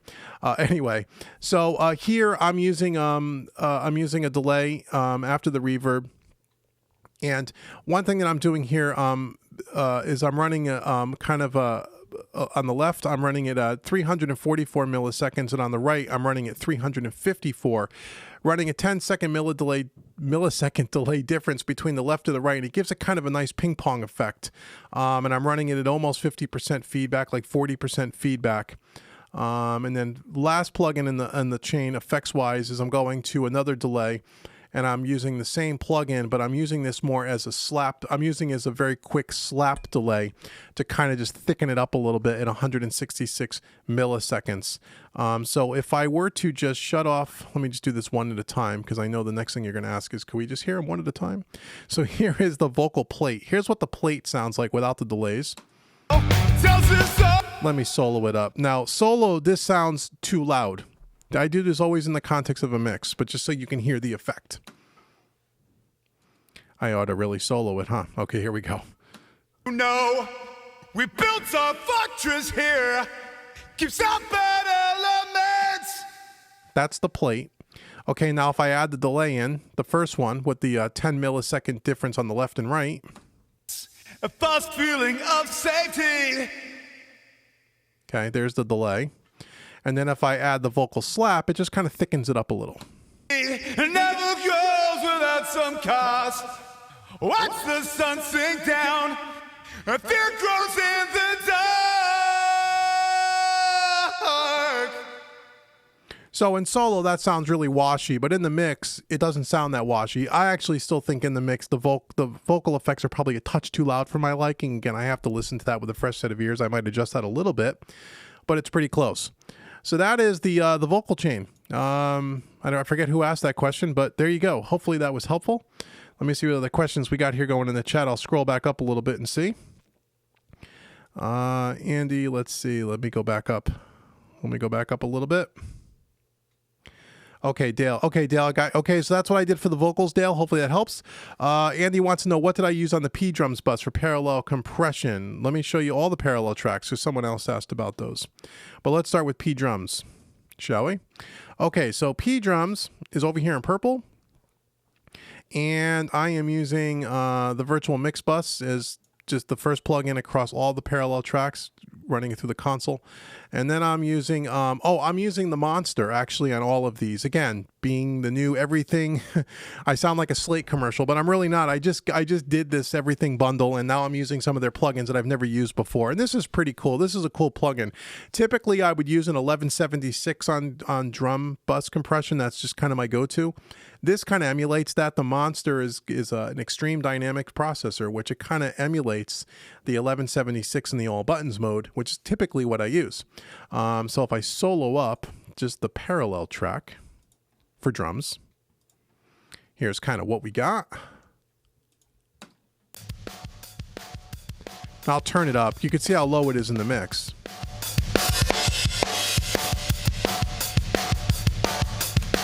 Lovely drum sound, right? So we're squashing this thing about 12 to 15 dB of compression, really cranking the input, really slamming it, and got the mix on 100%. And then what I do is I tuck that in underneath the original drum track to kind of give it some more life. So let me demonstrate. So I'll turn the P drums all the way down. I'm going to give you the regular drum track. And then I creep this up.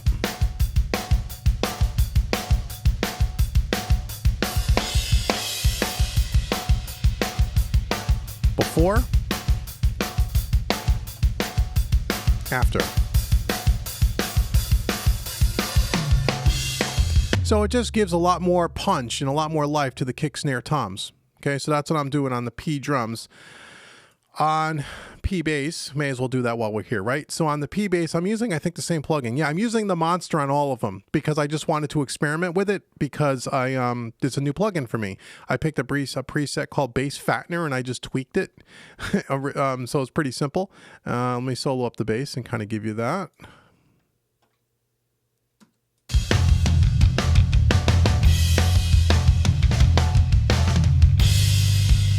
It's before. I should get to a place where there's actually bass.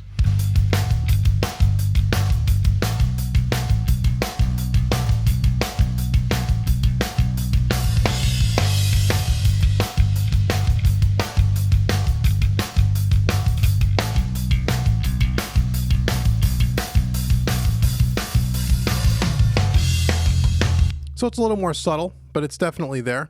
On electric guitars, again, did the same thing. I'm sure I used the Monster, right? Yep, I did the same thing, and I picked a preset called Guitar Thickener, and I just tweaked it. Again, just playing with these plugins. So if I give you a little bit of electric guitar, here's what we got. And I'll mute the parallel track, and I'll bring it in.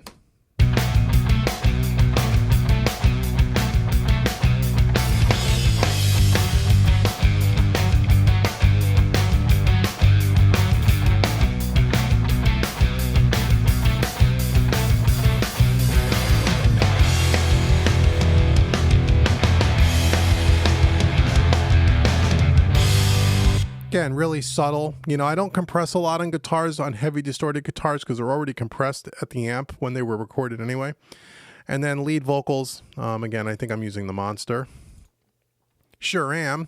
Vocal warm and big preset, just tweaked to my liking. And here's kind of what we have. I'll start with it off and turn it in. I got to solo up the lead vocal. Here we go.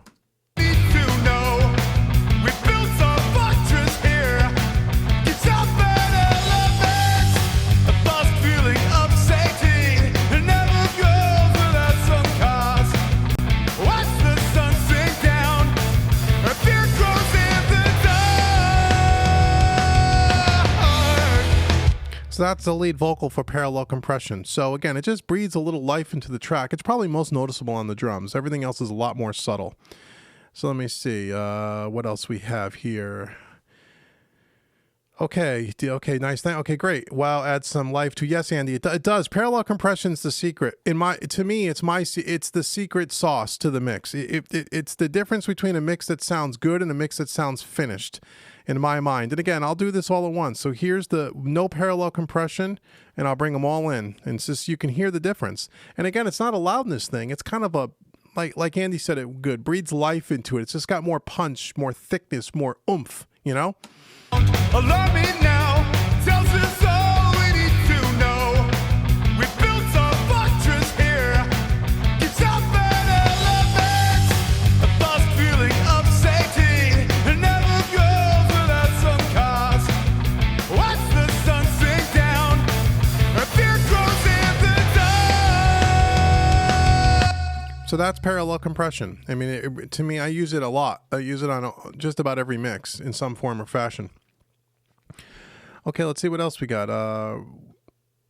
Okay, Robert, I just answered that on the parallel compression tracks. Hopefully you caught that.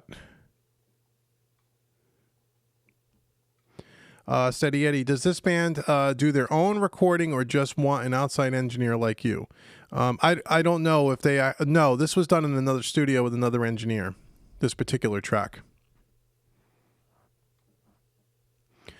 Rummy 73, Dave, what is your approach to electric guitar and compression in this track and EQ? Okay, so on electric guitar, because these are distorted guitars, recorded with a guitar amp, a real amp, they already are distorted. They're already compressed. So I'm using very little compression, almost very little. Like here's one of the tracks, and you'll see it here on the SSL EQ. It's not much. We built our fortress here. Actually, now that I think about it, I didn't do any compression on this. That's right. Because I didn't do any compression on these guitars except for the parallel track. That's all I did and tucked them in. Because they were probably compressed on the way in as well. So again, with electric guitars, distorted electric guitars, I'm very careful about compression. And these guitars sounded great, so there was no reason to compress them. And I think a little bit of 5K, I did a 3 dB bump, and that's all I did on these guitars. They were recorded well. When they're recorded well, there's not much to do. But thanks for the question, though. Let's see, Larry, do you ever send a mix to a mastering using, Larry's asking, do you ever send a mix to master using a tape plugin? I'm not sure I understand, Larry. Do I ever send a mix to master using a tape plugin?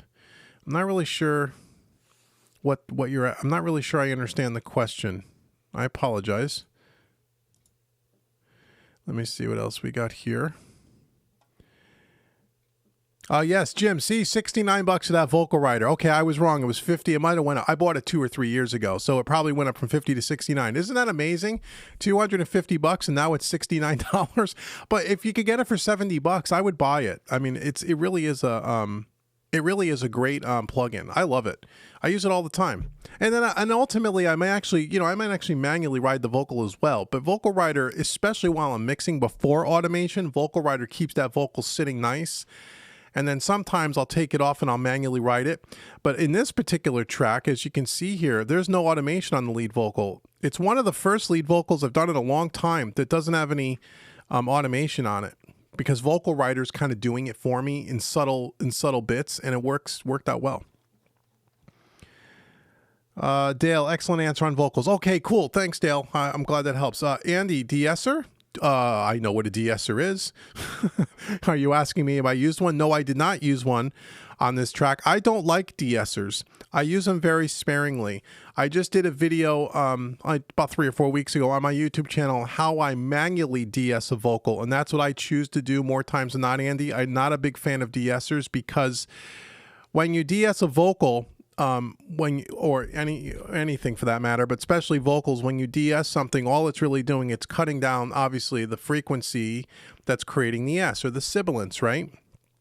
The problem with that is that especially and this track wasn't like this, but if you have vocal tracks that are very sibilant and there's a lot of S's and a lot of T's and a lot of a de-esser is very difficult to dial in where you don't lose that air.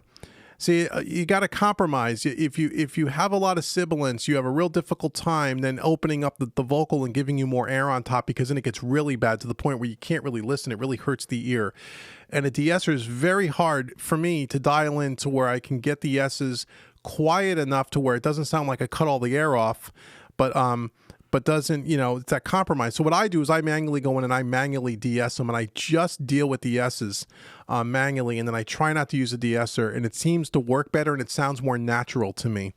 And again, if I had a vocal track up that I can show you that, I would show you guys how to do that here live, but I do have it on the YouTube channel. It's only a few weeks old. It's like 5 or 6 videos ago. Go check it out. I show you exactly how to do it. Let's see. What is my approach to distorted guitar? Okay, I just answered that. Okay.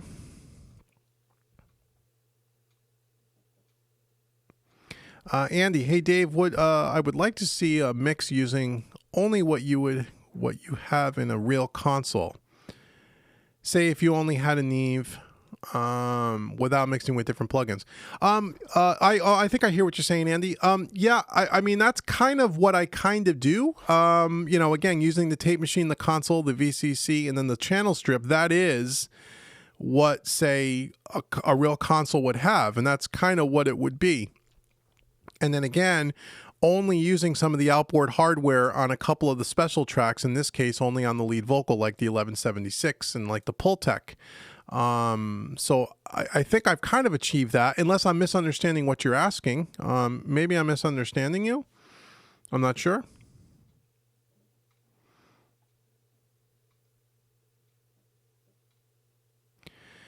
Oh, steady, Eddie. What do you do if the lead vocal has a bad lisp? Just kidding. What do I do? Sometimes you got to deal with it. Unfortunately. Any other questions you guys got? Let me see. How many more people are? Wow, we still got 48 people here. Wow, you guys are really hanging in, and we've been on here now a couple of hours. Is there anything else you want to see in this mix? I mean, I pretty much took you through most of it, right? I don't think there's anything I really left out. I mean, this was a pretty easy one. It was, but was no major surgery going on here.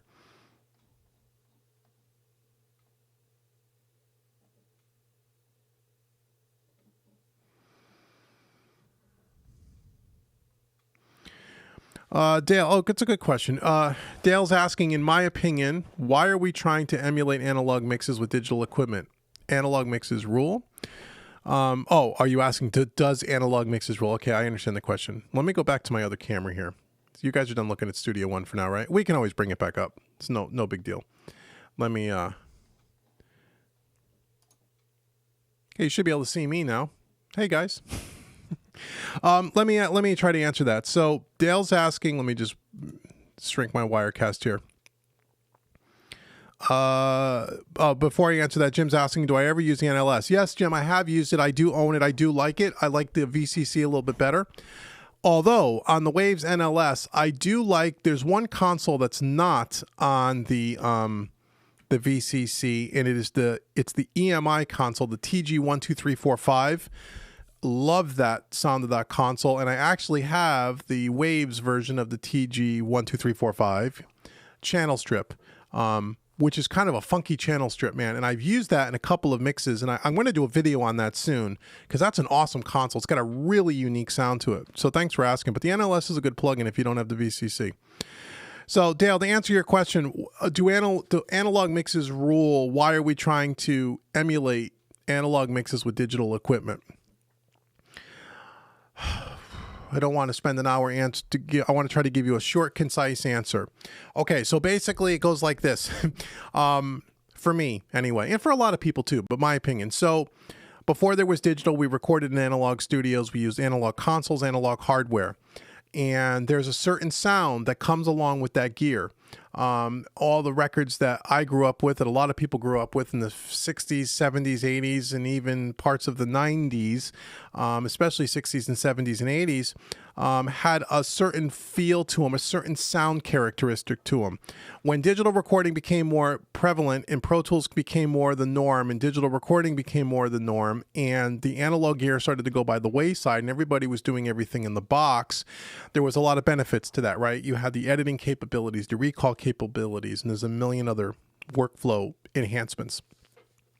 But what we found out was, and what a lot of people would agree with, is that when we went completely digital, there was something that was missing in the final product. And at first, no one really knew what that was. That what was kind of missing. Things sounded great. Things sounded very pristine, very clean, a little too clinical sounding, and it was missing something.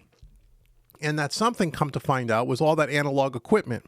Because when you run a signal, an audio signal from a guitar or from a microphone through a bunch of transistors, power transformers, resistors and diodes, and all analog circuitry, it does something to that signal that adds a nice warmth and a harmonic distortion with some nice warm, thick sound to it that you don't get strictly with digital. And so what then the industry has tried to do is they tried to now make digital products that kind of emulate that old kind of sound, so you kind of have the best of both worlds. And if you grew up working in a studio like I did, where you worked on analog equipment and then you went digital, you kind of missed that analog sound. And that's what we're trying to kind of emulate here. And it's just, again, there's you could go on to a million different forums online, and you're going to get people debating back and forth, and you get into all the things about the stock plugins and third-party plugins and digital and analog. And at the end of the day, it's all about what you like and what your personal preference is. There is absolutely nothing wrong with just using a digital audio workstation with stock plugins, and you can make great, awesome sounding music. As a matter of fact, I have a couple of videos on my YouTube channel where I do everything with only stock plugins to prove that point.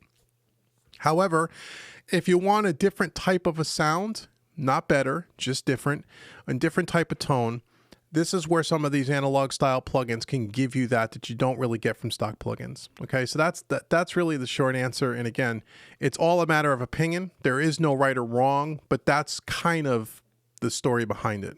I hope that kind of answers your question, but if not, let me know and I'll try to explain more.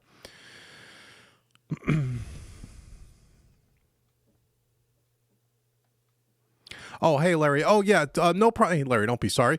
So I didn't understand the question. So he's asking, when mastering, do I use a tape plugin? Hope that's better than, okay, yeah. So when I'm mastering, well, here's another thing. And I'm going to do, I think next week I'm going to do a mastering video for the YouTube channel that you guys will see for free. But basically, when I master, if it's a single track like this, the final mix is going to be the master. The only thing that this mix is missing is it's missing a limiter to bring it up to commercial volume, industry standard volume wise. Because I'm putting a tape machine here as the final thing on my bus. And the way I like to mix is I like to mix in it's almost like kind of mixing and mastering at the same time before the limiter. The only time I would actually take this to a mastering session is if this was like, say, an EP or a 2 or 3 song kind of a record where I wanted those 3 songs to kind of sound the same and sound like they belong together. I would bring them into mastering. And if I was mixing them and I already had a tape plug-in on at the mix, I probably wouldn't put a tape plug-in on again at mastering. If it didn't have a tape plug-in on it mixing, then yes, I would probably do it at mastering. But when I'm mixing a single track like this, the final mix is pretty much the master. The only thing that mastering is going to do is I'm going to put a limiter on it to kind of bring up the volume, maybe 6 dB or so, and that's going to be the master. So I guess the answer to your question is yes, then I'm mastering through a tape machine. I'm just doing it at the mixing stage. Hope that answers your question. Let's see what else we got here.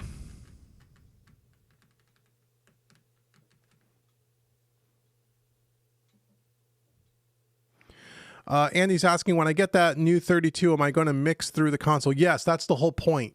That's the only reason why I'm buying it. Yeah.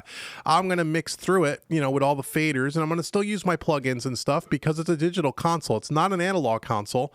I'm going to do everything exactly the same way I'm doing from a mix point of view. The only difference is I'm going to be using the faders and not be using a mouse and a tracker ball. I think that's how it's going to work out. At least that's my intention. Dale, very good on the answer on digital versus analog. You grew up in the 60s and 70s, so you kind of like the difference between solid state and tube.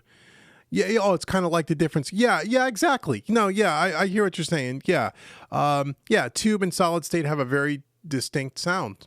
They're both good. They're just different. And so, yeah, that's kind of the whole analog digital kind of thing. And again, it's totally personal preference.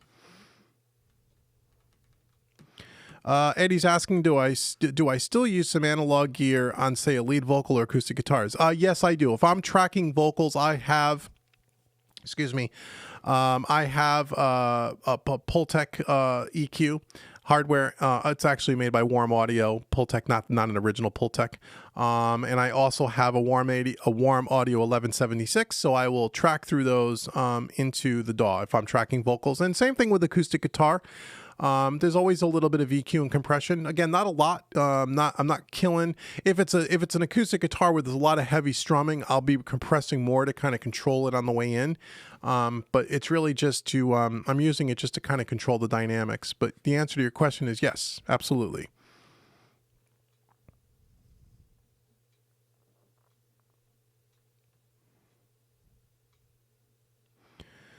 Joe's asking if I use the PreSonus ADL 700, the VT1 plugin. Or no, I've never used that. I've used a hardware ADL 700, and that's a great unit. Pretty pricey, but it's a great unit.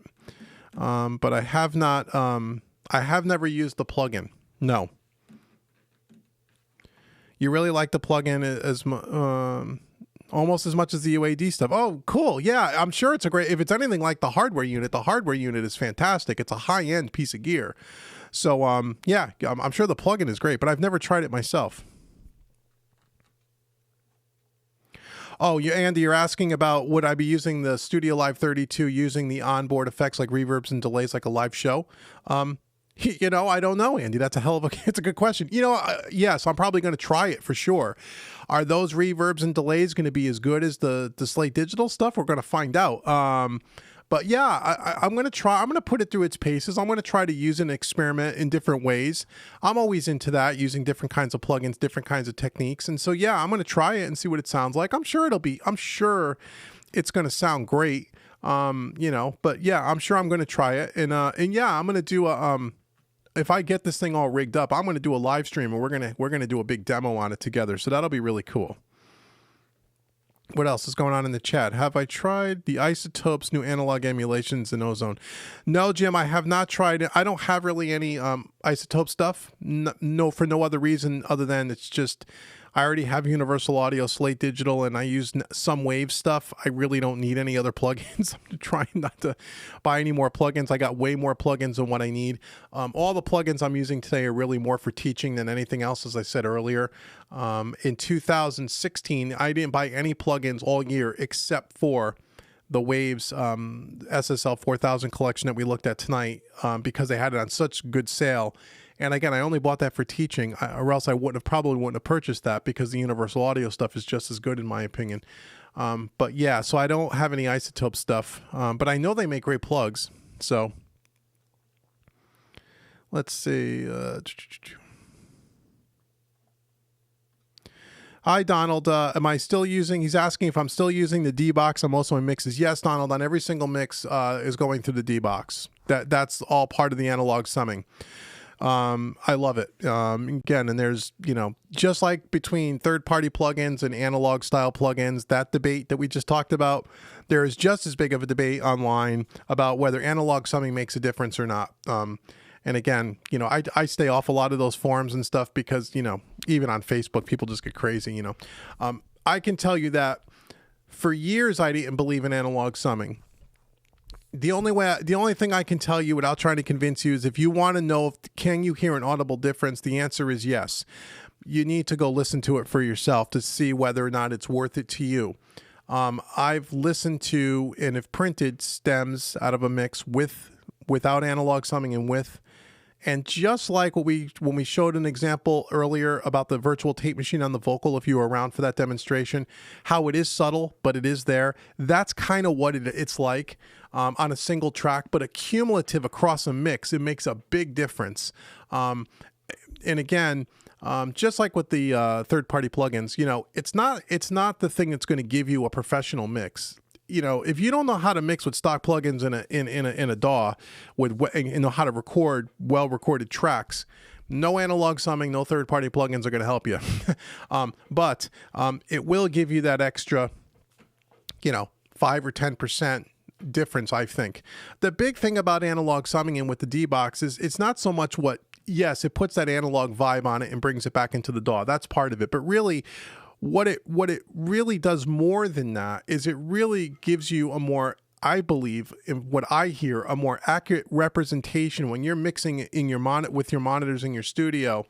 It really gives you a sense of depth and gives you a much more accurate picture to what's going on in the mix, which therefore helps you hear what's going on more accurately, and therefore you make better EQ and compression decisions because of it. That, to me, is what the D-Box does better more than anything else. Does it add a little bit of vibe on it, a little bit of mojo, a little bit of punch? Yes, it does, but it's more for the monitoring than anything else. So I use it on all my mixes, and I love it. I've been using it now for a couple of years, and I can't imagine mixing without it at this point. But thanks for the question. Let's see what else.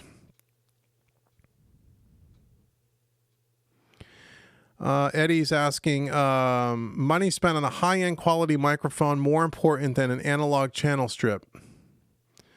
Right, because you're using a Studio 192. So you're asking, is it better to spend money on a high-end microphone as opposed to an analog channel strip because you're using a Studio 192?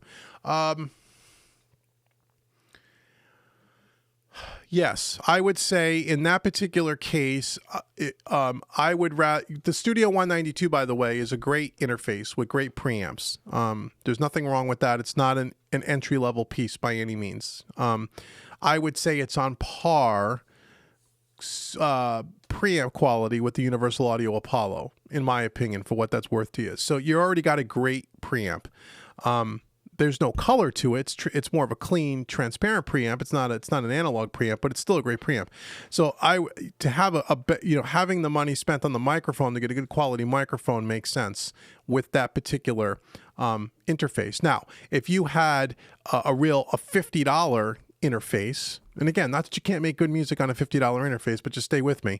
If you had a really entry-level $50 interface to put, and you had to spend money, I would rather see you put a $500 microphone as opposed to a $3,000 microphone through that $50 interface and spend the money on a better set of preamps. Does that make sense? So, but in your case, if I'm understanding your question right, yes, having the better microphone in your setup is the right way to go, I feel. Let's see what else we got for questions. This is great. You guys are awesome, and I thought it'd be long gone by now because nobody would care. But I'm glad you guys are all here. Let's see. Andy is asking, running through real tape is different sound also than the VTM. You have a cassette deck using an intermittent tape machine. You're saying, Andy, that using a real tape machine is actually gives you better results than, say, the plugin. If you're saying that, I don't disagree with that statement at all. You're probably right. A real tape is going to give you, I think, a little bit better results than a plugin, although the plugin sounds great. But if I had my druthers, would I have a real tape machine? Yeah, but a real tape machine's expensive to maintain, and tape is not easy to come by. And when you do buy tape, good tape today is probably $300 a reel, which is a lot of money. The plugin's only $150. But once you start getting into this, and I think a lot of you guys probably watch and probably agree. Once you start getting into this and you're doing this a while, part of this too is, again, you could go overboard with all these plugins and all this gear and all this question, but a lot of it's fun, right? It's like being a musician, right? Whether you say you're a guitar player, you play guitars, you may have a couple of different guitars, you may have three. Some guys like me have 3, 4, 5 different guitars. Some guys have, 3 of the same guitar in different colors. Why? Because you can, right? Because it's fun, because it's cool. And it's, it kind of, same thing with the plugins and the gear. It kind of, it breaks you out of your rut and it gives you something new and interesting to play around with. And it's fun. I mean, that's part of it too. Is it stuff that you need? You don't really need it. Is it fun to have it? Yeah, it's fun to have it and it's cool, right? It's what we kind of do, and that's how I kind of chalk it up too, is, some of this is, yeah, I do it because I teach and I need it for that. But, some of it is I like to push myself out of my comfort zone, use different things, make you work a little outside the box and what I'm normally used to working with. And that helps you be a little bit more creative, and it makes you not become stale, those kinds of things. So that's kind of it cool too. Robert says you just use stock plugins, and that's cool, Robert. There's nothing wrong with that. Believe me, there's nothing wrong with that at all. And again, if you want to see a demonstration, and maybe you've already seen it, go to my YouTube channel. There's at least one video where I do an entire song. Actually, it's a few years old. I should do a new one now that I'm thinking about it out loud. There was a 2-video series I did, Robert. One was I took the same song, I mixed it once with third-party plugins and once with stock plugins, so you can see the difference and hear the difference. It's a couple years old. I should probably do a refresh and do a new one. But there's a great example of, in those 2 videos on, you could get a great mix with stock plugins if you know what you're doing. So there's nothing wrong with that. You shouldn't feel bad about that at all. Any other questions? What else we got? Have I ever used, let's see, Rode K2 mic? What do I think of it for vocals? I've never used it, but I hear it's a good mic, but I have no experience with it. Yeah, microphones are funny. Microphones for vocals, it really is vocal. It's really the vocal, it's dependent, not every microphone sounds good with every vocalist. It just doesn't. And that's why a lot of studios, you'll have a mic locker where you have different vocal mics for that reason, because every vocalist is going to sound different on different microphones. And sometimes what I used to find when I worked in a commercial studio is, we would have, Neumann U87s and all those kinds of mics. And sometimes you would think, the Neumann U87 is like a staple, right? You put that on in front of anybody, it's going to sound great. There were times, not many, but there were times where we put up, a $700 microphone that would sound better on a vocal than a U87. It just depended on the vocalist. It had nothing to do with the microphones not being good. It just had to do with what microphone fit that particular vocalist for that particular song at that particular time. So it just goes to show that it doesn't matter really all that much how much it costs. It's what tool is right for that particular job.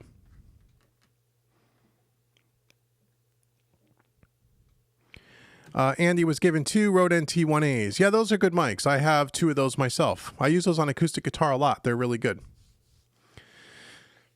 Excuse me. Donald's asking, Winter NAMM is this week. Have I ever attended? I did not. I'm not going to this one. I have attended one other NAMM a couple of years ago, and I'm planning to go to the one in Nashville in, I think it's June. Summer NAMM. I am going to go to Summer NAMM. So I will announce that, when we get a little closer. If any of you guys are going to be around the Nashville area or going to NAMM, I'd love to meet up with some of my followers and students. That would be awesome if I can meet you guys face to face, if that was at all possible. But yeah, I'm not going to Winter NAMM, but I will go to Summer NAMM.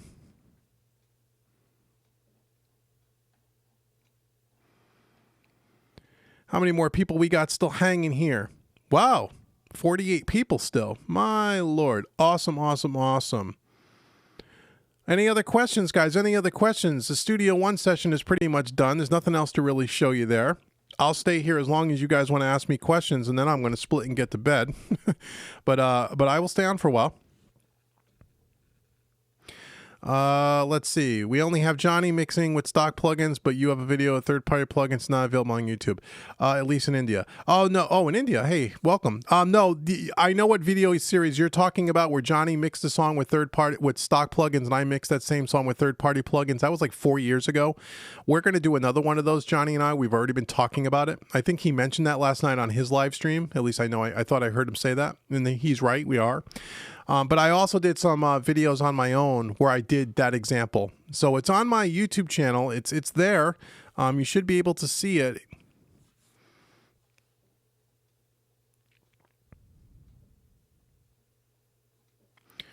Joe's asking, Dave, I don't think I've ever heard your history as it relates to the training and you coming up in a pro studio. Do I care to share?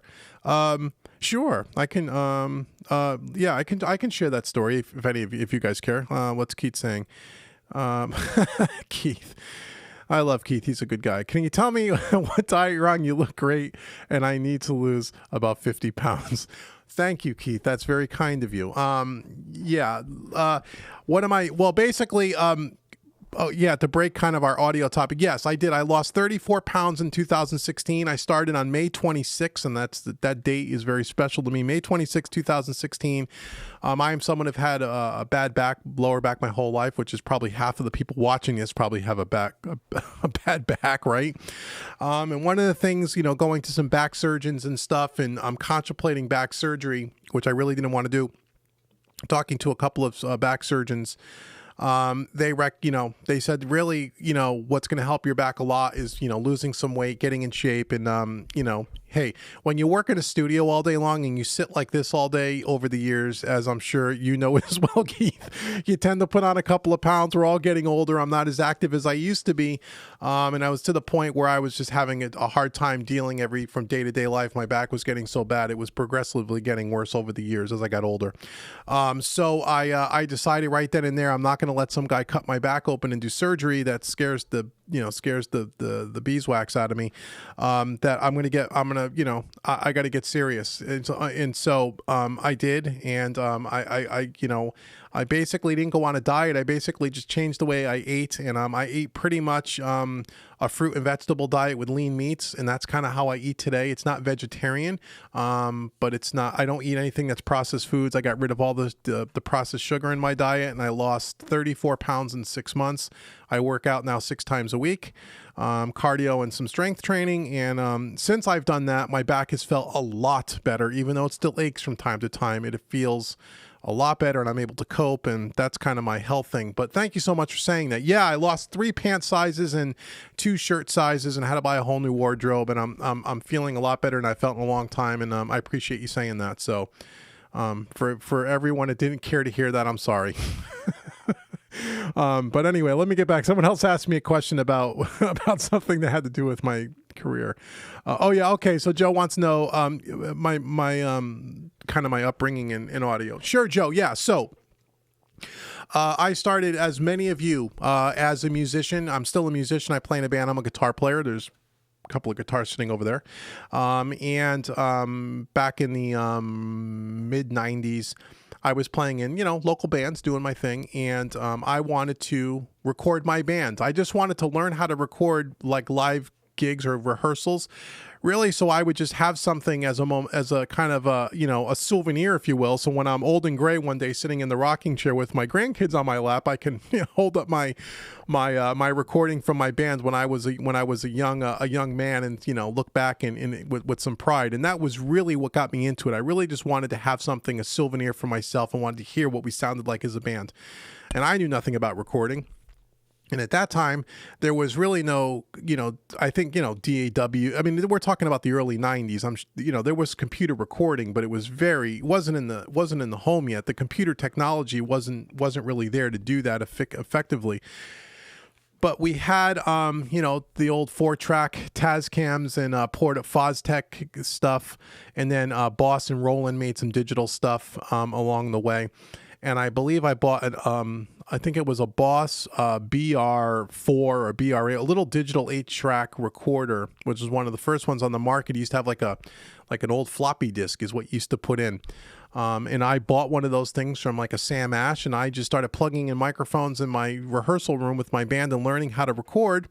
And that's how I kind of started getting into it. And the more I got into that stuff, the more I really was curious about it and enjoyed it. And I also was running all our live sound and PAs and stuff. That always interested me. I was always the guy in the band hooking up all the gear and that, trying to make things sound good. That was I just was drawn to that.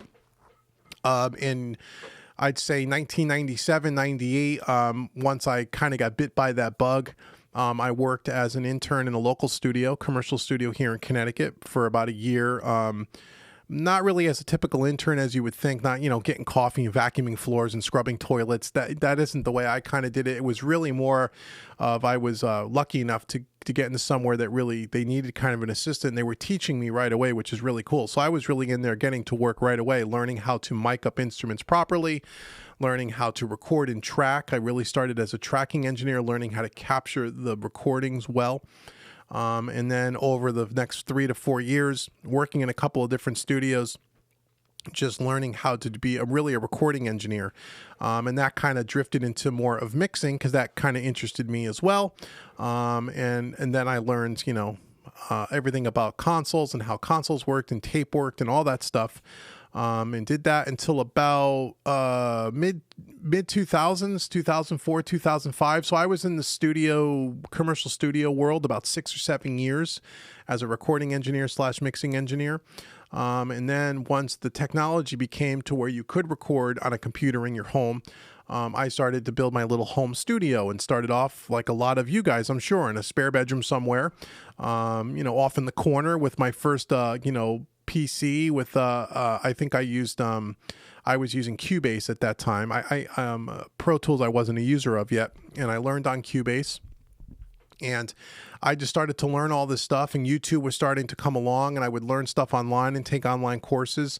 And I already had the recording knowledge and the mixing knowledge. It was just taking that into a home studio environment with the limited amount of gear that we had at that time.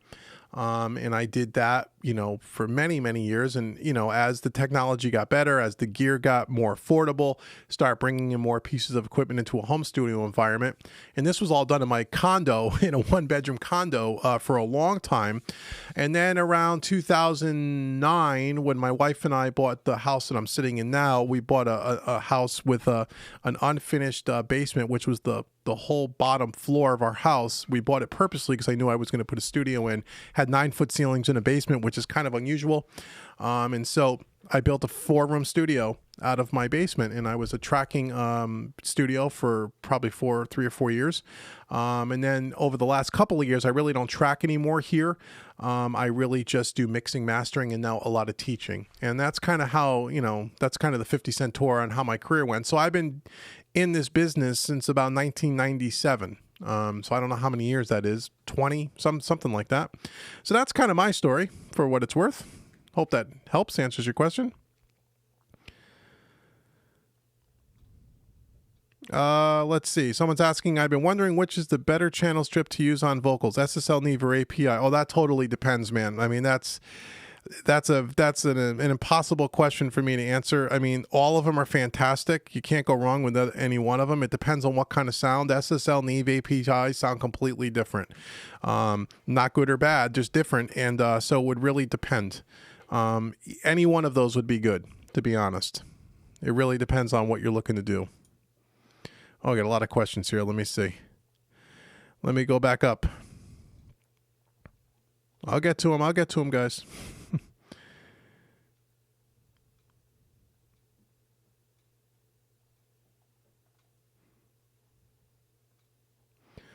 MD Ahmed saying, I really enjoy mixes with lots of reverb. Have you heard of Julio Iglesias? Of course I have. It's so airy. How do we achieve that? Well, in the mix that I showed you today, and a lot of times the music that I'm kind of doing, rock, that kind of music, the reverbs and delays on vocals is usually a lot more subtle. I don't want my vocals to sound really washy and noticeable. But if you do, basically you just add more of it. I mean, I would just take what I demonstrated and just give it more. If you were doing something like a solo piano kind of a ballad, I would have a lot more of an airy sound to it as well. In this particular song, I'm using the effects more to kind of thicken the vocal as opposed to making it an airy vocal sound, if that makes sense. Let's see, what else? What else we got going on? Oh, someone's asking about storage back. Okay, let me just scroll back up here. I want to make sure I don't miss any questions.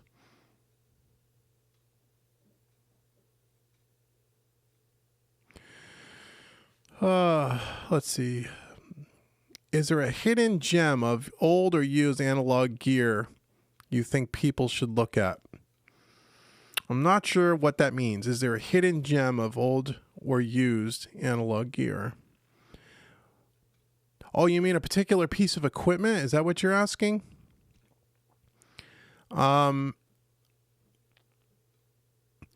I don't know. I don't know if that's the question. I don't know if it's a hidden, kind of a super secret or anything. Again, my experience is, kind of the tried and true stuff. It's 1176's LA2A's Pultec EQs. I mean, it's not There's not like some special, off the beaten path kind of gear that I think is awesome. I mean, again, because I don't use a lot of analog hardware anymore. I do most of it with plugins. So there might be something new out there that's really cool that I'm not aware of. But I kind of always stuck to the kind of the tried and true kind of things. Let's see. Oh no, Jim, thanks. He's saying thank you for sharing my knowledge. Oh no, that's what I'm here for. I'm here to share and try to help. I mean, this is really cool. I appreciate that you guys want to learn this stuff, and you know what? I learn a lot just from teaching. I learn just as much as I give back. Believe me. Let's see. Guy is asking, could I talk about storage and backup? And are your third-party plugins on the same drive or on? Oh, that's a good question. Yeah, we could talk about storage and backup. So here's the thing. If you're not backing up, at least in two different places, two different drives, you probably should be, especially if you're doing lots of recording. So here's what I have as a setup. And mine's a little overkill, okay? Because I'm really, worried about backups because I've had hard drives die on me and lost data in the past. Not recently, but I have. So here's what I do for my setup as far as hard drives and backups and stuff. So I have my main computer, which is the Mac that I talked about a little bit earlier. That has, I think, a 500 gig solid state hard drive in it. That runs my OS and all my applications like my Studio One DAW. Okay.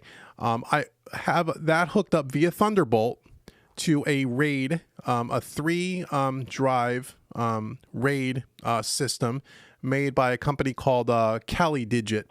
You can use any one of them, but it's just a more commercial based RAID drive where it has 3 2-terabyte hard drives in there. So I have 6 terabytes of storage.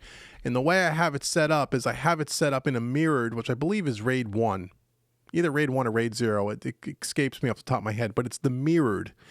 So even though I have 6 terabytes, I'm really using them as 3 separate drives. So what happens is all my recording sessions run off of one of those 2 terabyte drives.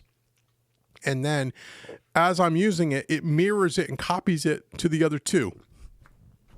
Excuse me. I have a backup of my original session and backed up in 2 different places. Okay. That's how I have my audio drive set up.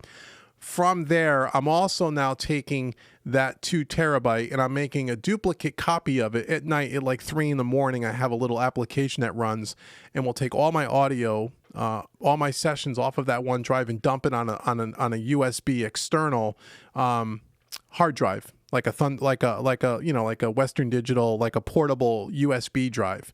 So now I have it so I'm running it off the original drive in 3, and I have it on 3 backups, which again is a little overkill. But I highly recommend 2 things. Especially we had some questions earlier about, computer power and stuff like that. First thing I would recommend is that you run your internal hard drive in your computer that runs your operating system and runs your recording software. If you can, use some kind of an external or an internal, if you have a PC, hard drive for your recording sessions.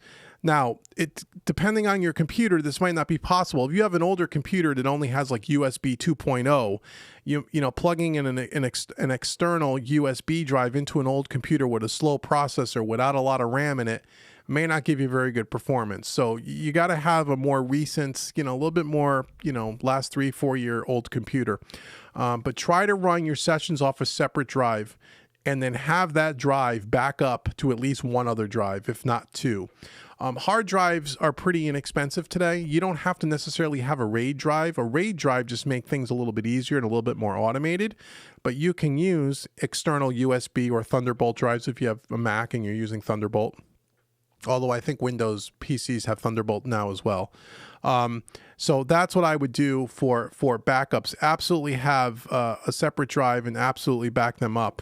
And you'll be happy that you did. So that's what I do for my backups if that works. And all my plugins are on the same drive as my OS. It's not on a third-party RAID drive. The plugins themselves don't take up a lot of storage space. They do use some of them do use a lot of CPU power when you put tons of plugins on your recording session. And again, that really, how your computer performs with all those plugins really depends on your CPU speed and the amount of RAM you have in your machine. And one of the things I get a lot of questions about, especially when you're using a lot of software instruments like VSTs, like in Studio One, whether you're using Impact or Presence or some of those big, virtual instruments, they really take a lot of, processing power. And if you don't have a more recent computer and you try to put 4 or 5 of these big virtual instruments in your session, your computer's going to come to a screeching halt. And that's usually what it is. It's usually because the computer is 5 or 6 or 8 years old. It's got 8 gigs of RAM in it, and it's just not enough to power all of that. So I hope that answers your question and it makes sense. If not, ask, follow up and I'll try to answer. Oh, Jim, your sister's birthday is on 5/26. Yeah, that was the day that I decided I was going to actually get healthy for once in my life. Let's see. Andy says you need a new chair. This one hurts your butt. Hey, you want to talk about chairs, Andy? I did a video on chairs. Go to my Argosy workstation video and I talk about the chair that I bought. One of the things that I bought because of my back before I got in shape, but one of the things from sitting in a chair 7 or 8 hours a day, I went out and bought, and I always had, just a regular old office chair you buy at Staples, $100 chair. It would last me 10 years, and by the time I was done with it, I felt like I was sitting on a piece of plywood. I went out and bought a H.R.M.E Miller Arion chair. These are the ones you see in all the commercial studios and stuff. They're expensive, but I'll tell you what, man, it's done a lot of wonders for someone who has a bad lower back. And they have like a 15-year warranty on it. This was like a $900 chair. And when you sit in a chair 7 hours a day, there's a big difference between this and a $100 Staples chair. Trust me. If you're only working in a couple hours a day, not so much. But when you sit in a chair as many hours a day as I do, having a really good chair makes a world of difference, not only for your butt, but your back, at least my back. Let's see what else we got here.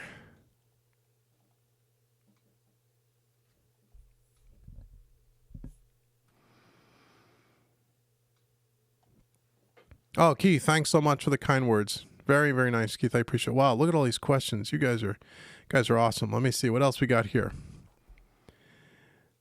If my studio caught fire, let's read this one. Who's asking? If your studio was to catch fire, what piece of gear would you try? Oh, what's gear? Try to save. If my studio caught fire, it means my house would be on fire. And if my house would be on fire, I'd be trying to save my wife and my daughter before my gear.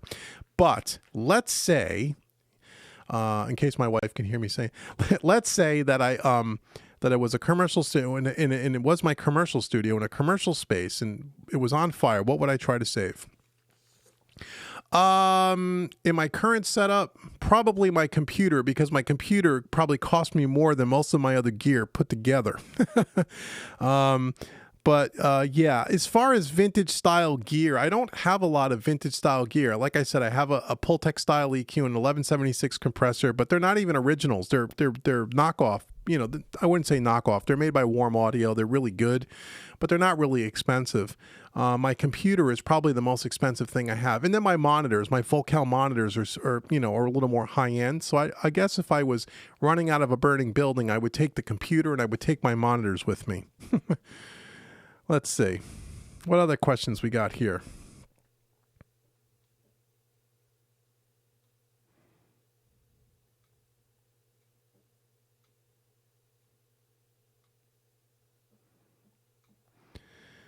Let's see. What happens to kick bass and drum treatment? Do they get crazy sounding with too much reverb? Yeah, I don't use a lot of reverb on kick drums.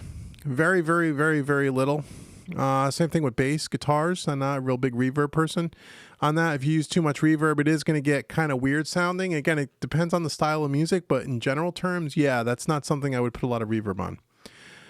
Keith, gotta go. Oh, yeah, Keith, man, thanks for stopping by. Great show. Blah, blah, blah, blah. Yeah. Oh, man, Keith, thank you so much for, promoting it up on the boards and stuff on Facebook. I really do appreciate that, obviously. And thanks for stopping by, man. Man, it's a good talking to you again. And, yeah, have a great night and a great weekend. I appreciate you stopping by. And we'll talk soon. Thank you so much. Let's see. Who else is around here?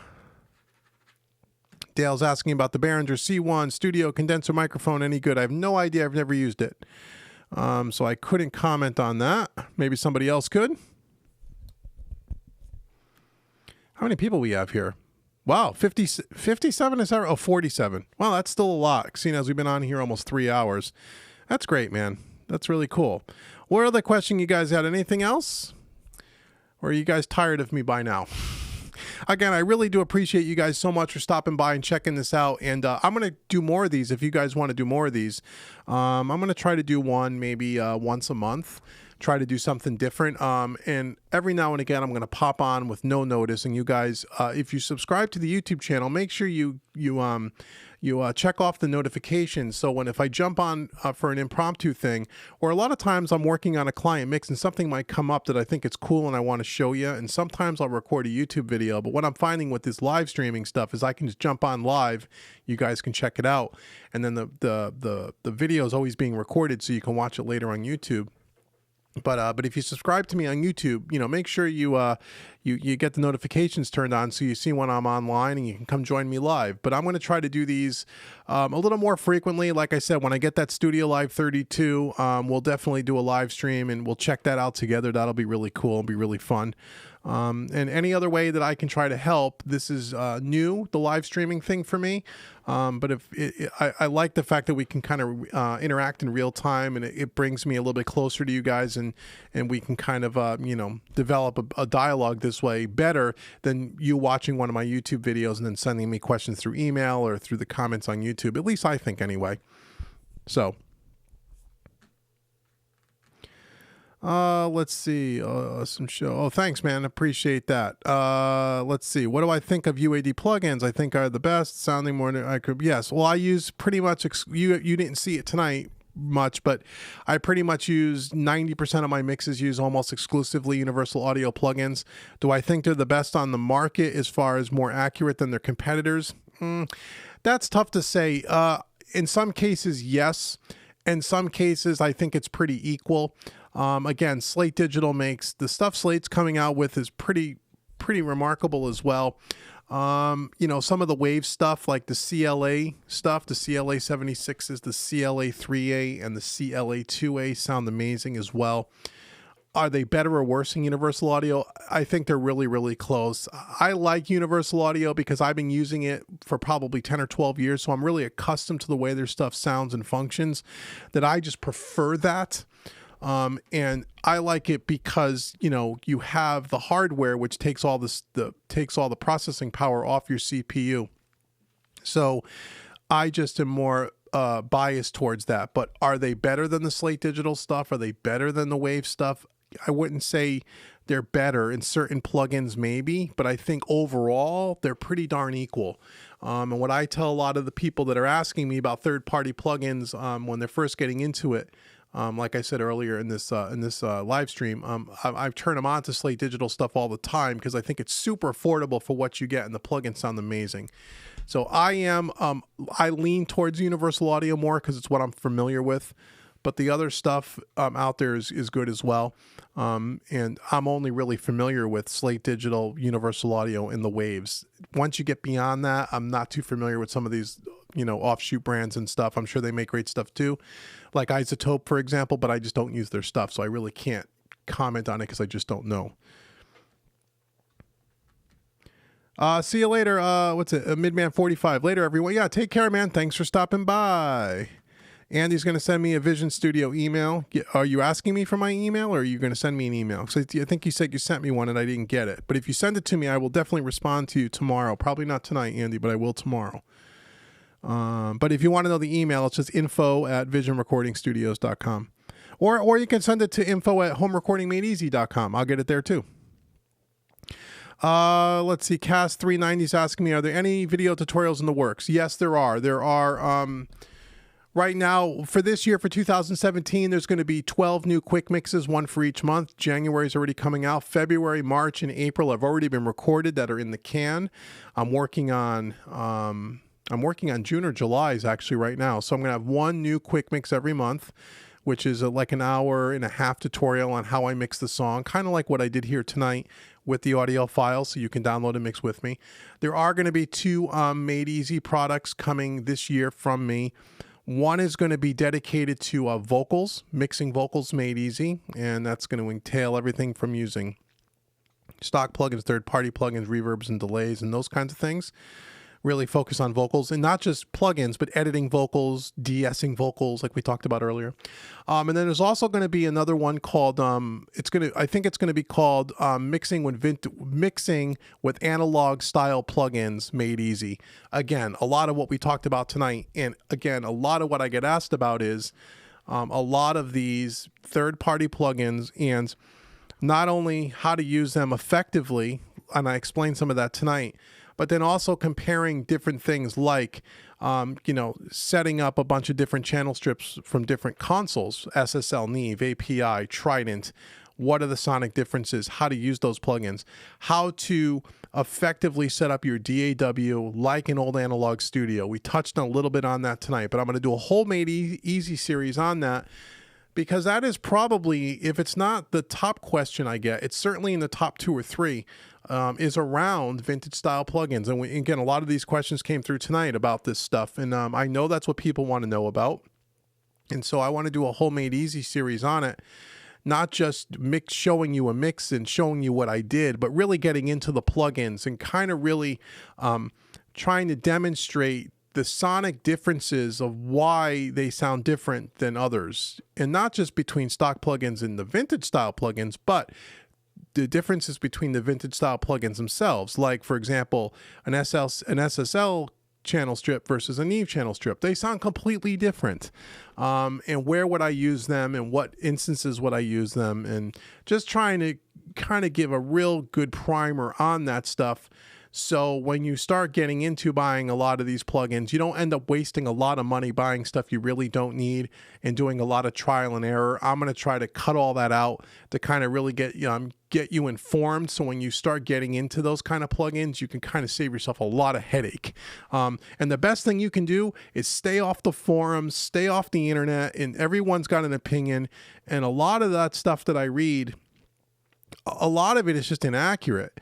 And so I'm going to try to, boil it down into a Made Easy package that makes it so you are well informed and you're not confused when you start talking about these kind of plugins. So I think that's going to be an interesting series, and something that's unique that no one else is doing.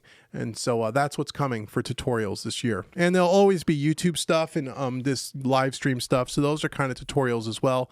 But the paid ones are the ones I just mentioned. Thanks for asking. Donald, take care, man. I appreciate you stopping by and hanging. Excuse me. Okay, and let's see how many more questions. How many years did it take me to feel that you were at the professional mix engineer level? Well, I would say probably, that's kind of a real subjective thing. I mean, it probably took me I would say it took me a good 3 years or 4 years before I felt like, I was producing good stuff. You know what I mean? Where I really felt like I knew what I was doing, and that, it took me about 3 years or so before I really started charging for money, and that when I was charging for money, clients were happy with what they were getting. So even if I felt like I needed to get better, and I still feel that way today, I felt like I was, and I've always thought of myself as a professional, but I felt like I was turning out professional quality stuff. And again, that's so subjective, right, to every person. But the short answer is about 3 to 4 years. That's when I felt like, you know what, I could really charge money for this, and people, there's value to what I'm adding here. And people were really giving me positive feedback on my mixes. I was, at that time I was winning some mixing contests, and, I was mixing on a commercial level. So, not any big names, anybody you would know, but indie artists. And so, I'd say about 3 to 4 years. And that's about how long it took before I really started to feel like, yeah, I can do this. And so, but as I said, I'm always learning and trying to get better, and I'm always, taking classes and studying and doing this and that to try to get better. But that's about how long it took me. Let's see. What else we got? What are the questions?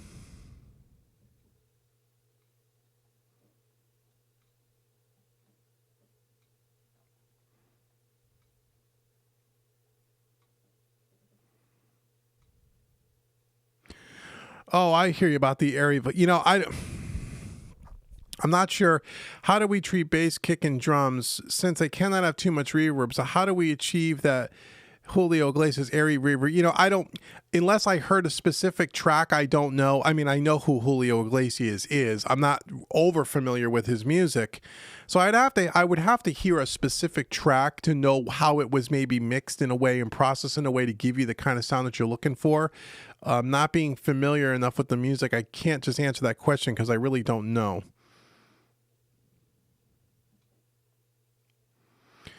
Dale's asking, can I recommend a good vocal mic value priced? Sure. The Rode NT1A is a good $200 or $250, I think maybe nowadays, microphone for vocals. That's a really good mic. I'm trying to think anything else in that price range. No, in that price range, in the valued price range, that's what I would probably recommend. I'm sure there are others, but that's what I'm familiar with. If you wanted to start getting into the $800 to say $1,200 range, which is not really valued price, it's a little bit more pricey. I would say Mojave Audio makes some really good microphones, both FET microphones and tube microphones. Really good brand. Sound a lot and has a build quality of a much higher end microphone for a fraction of the cost. But again, you're probably looking at $700 to $1,200. Hope that helps.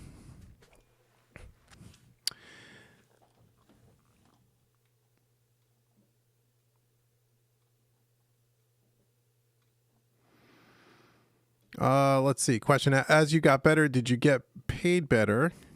Price higher? Yeah. Yeah. I mean, as I got, the pricing thing and what you get paid and how much you should charge is, again, it's not a real cut and dry answer. A lot of that has to do with your skill set, but even more, more important than that, it's really supply and demand, right? The better you are, you could be the greatest mix engineer in the world, but if you're not working because nobody knows about you, well, then you can't charge top dollar because nobody's coming to you. So, but in general terms, yes, as I got better, as I became more in demand, yes, I was charging more money. I mean, yeah, that's just goes without saying.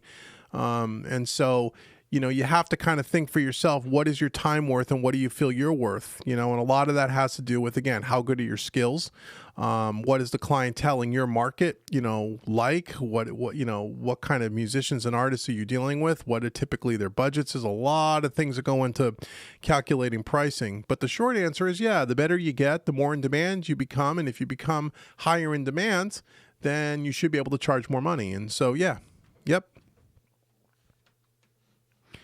Why did I stop tracking? Really, well, two reasons. The first reason was because I'm in a home studio. Once I had my daughter is 6. I have a 6-year-old daughter. Once my daughter was born, I really became much more protective and much more leery, if the word is, of having musicians, all these musicians coming by my house to track, when you're young and you're single or, you're young, you don't think about these things. Most people are pretty cool and I've always pre-interviewed people, but you really don't know who's coming over your house, when you're in a home studio. And so once I had my daughter, I was really weary about that. I really didn't want just any old person coming over here. And then that was part one. And then part two was, to be quite honest, there's so many hours in the day. And once I started getting involved in YouTube and once I started doing home recording made easy, my mixing work really, I spend a lot of time focused on the educational stuff for you guys. But what also happened, which was really fortunate for me, was my mixing and mastering work really increased too. From any notoriety, if you will, that I got from YouTube and all the made easy stuff, that really turned into a ton of mixing work. So what ended up happening was, I was so busy, I didn't have time to track anymore. And it really became a matter of where did I want to spend my time? There was more money in it for me to mix than there was to track with local musicians, because local musicians, weekend hobbyists, typically don't have a lot of budget. And so, the days of me having a band come to my studio and track all day long for a couple of $100 was kind of behind me at that point. Because I could make a lot more money mixing than I could doing that. and because I didn't want a bunch of strangers coming over, and I didn't want to go back to, I didn't want to take the risk of opening up a commercial studio and having all the overhead that was built into it to a commercial studio. One of the reasons why I've been successful in my studio as a full-time engineer is because it is in my home, and because the overhead is low, my pricing can be reasonable. So when the average musician that maybe doesn't have a lot of money can afford me, and I can still provide things like training products at a real reasonable price. Part of the reason why Home Recording Made Easy is so affordable, as far as my products go, is because I don't have a big overhead, and so I can charge a reasonable, well, it's almost not even reasonable. My product should probably be twice what I charge for them. But the reason why I'm able to charge that little bit of money is because of my overhead costs, and because my overhead costs are low, I don't need to squeeze every dollar out of everything that I do.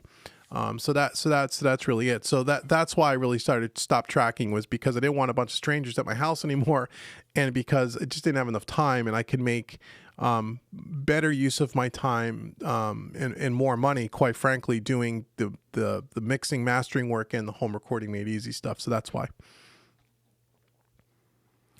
Let's see. Any other questions? Let's see. I think I missed a few here.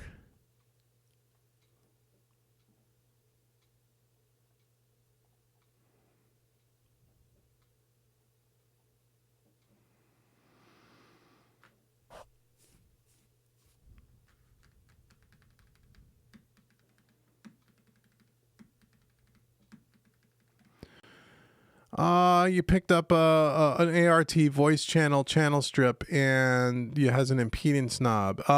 Yes, as a matter of fact, I have that same voice channel strip. That's what you're listening to my voice through right now. As a matter of fact, I use that for all my YouTube and live stream videos. Great little channel strip for the money. I don't know, it's $400 or $500. Great little channel strip. And so, yeah, I think the impedance knob will help you there. It depends on the microphone that you're using.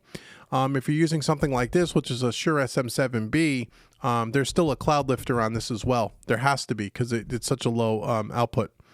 But that's a great, the ART is a great piece. Let's see, how many people are still here? We've been on almost 3.5 hours. We still got 35 people here, which is fantastic. Any more questions, guys? Because I'm going to wrap this up pretty soon, because I have a long day ahead of me tomorrow. But again, I really appreciate you guys hanging out with me for so long.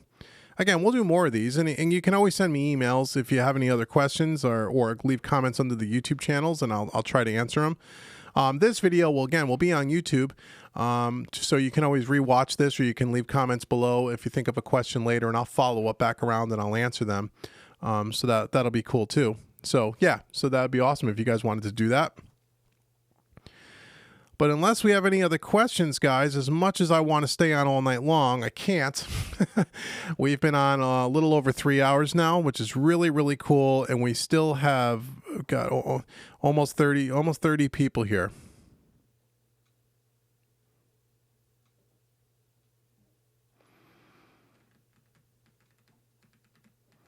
Oh, thanks so much. I appreciate your kind words on the training. Yeah, no, they're I'm glad. Oh, you have all of them. Again, thanks so much for the support. I appreciate that.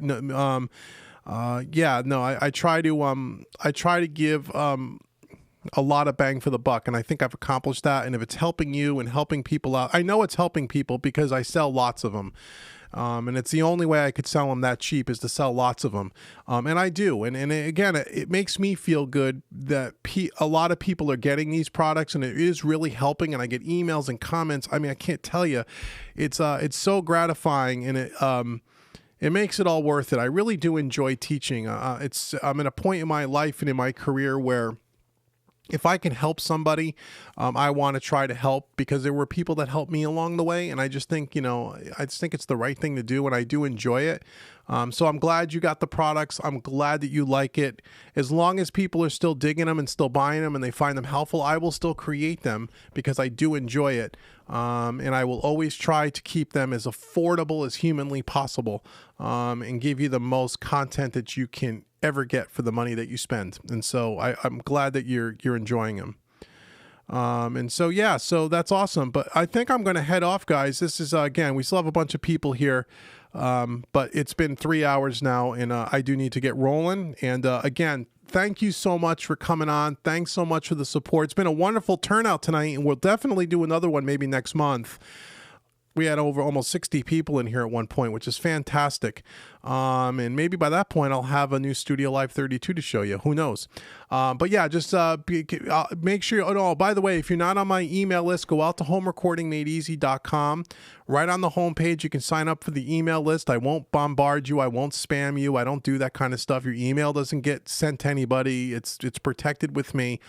But the reason why I tell you that is because whenever I put out a new product or I put a sale on a new product, a lot of times I'll even put those $15 products on sale for $10 3 or 4 times during the course of the year.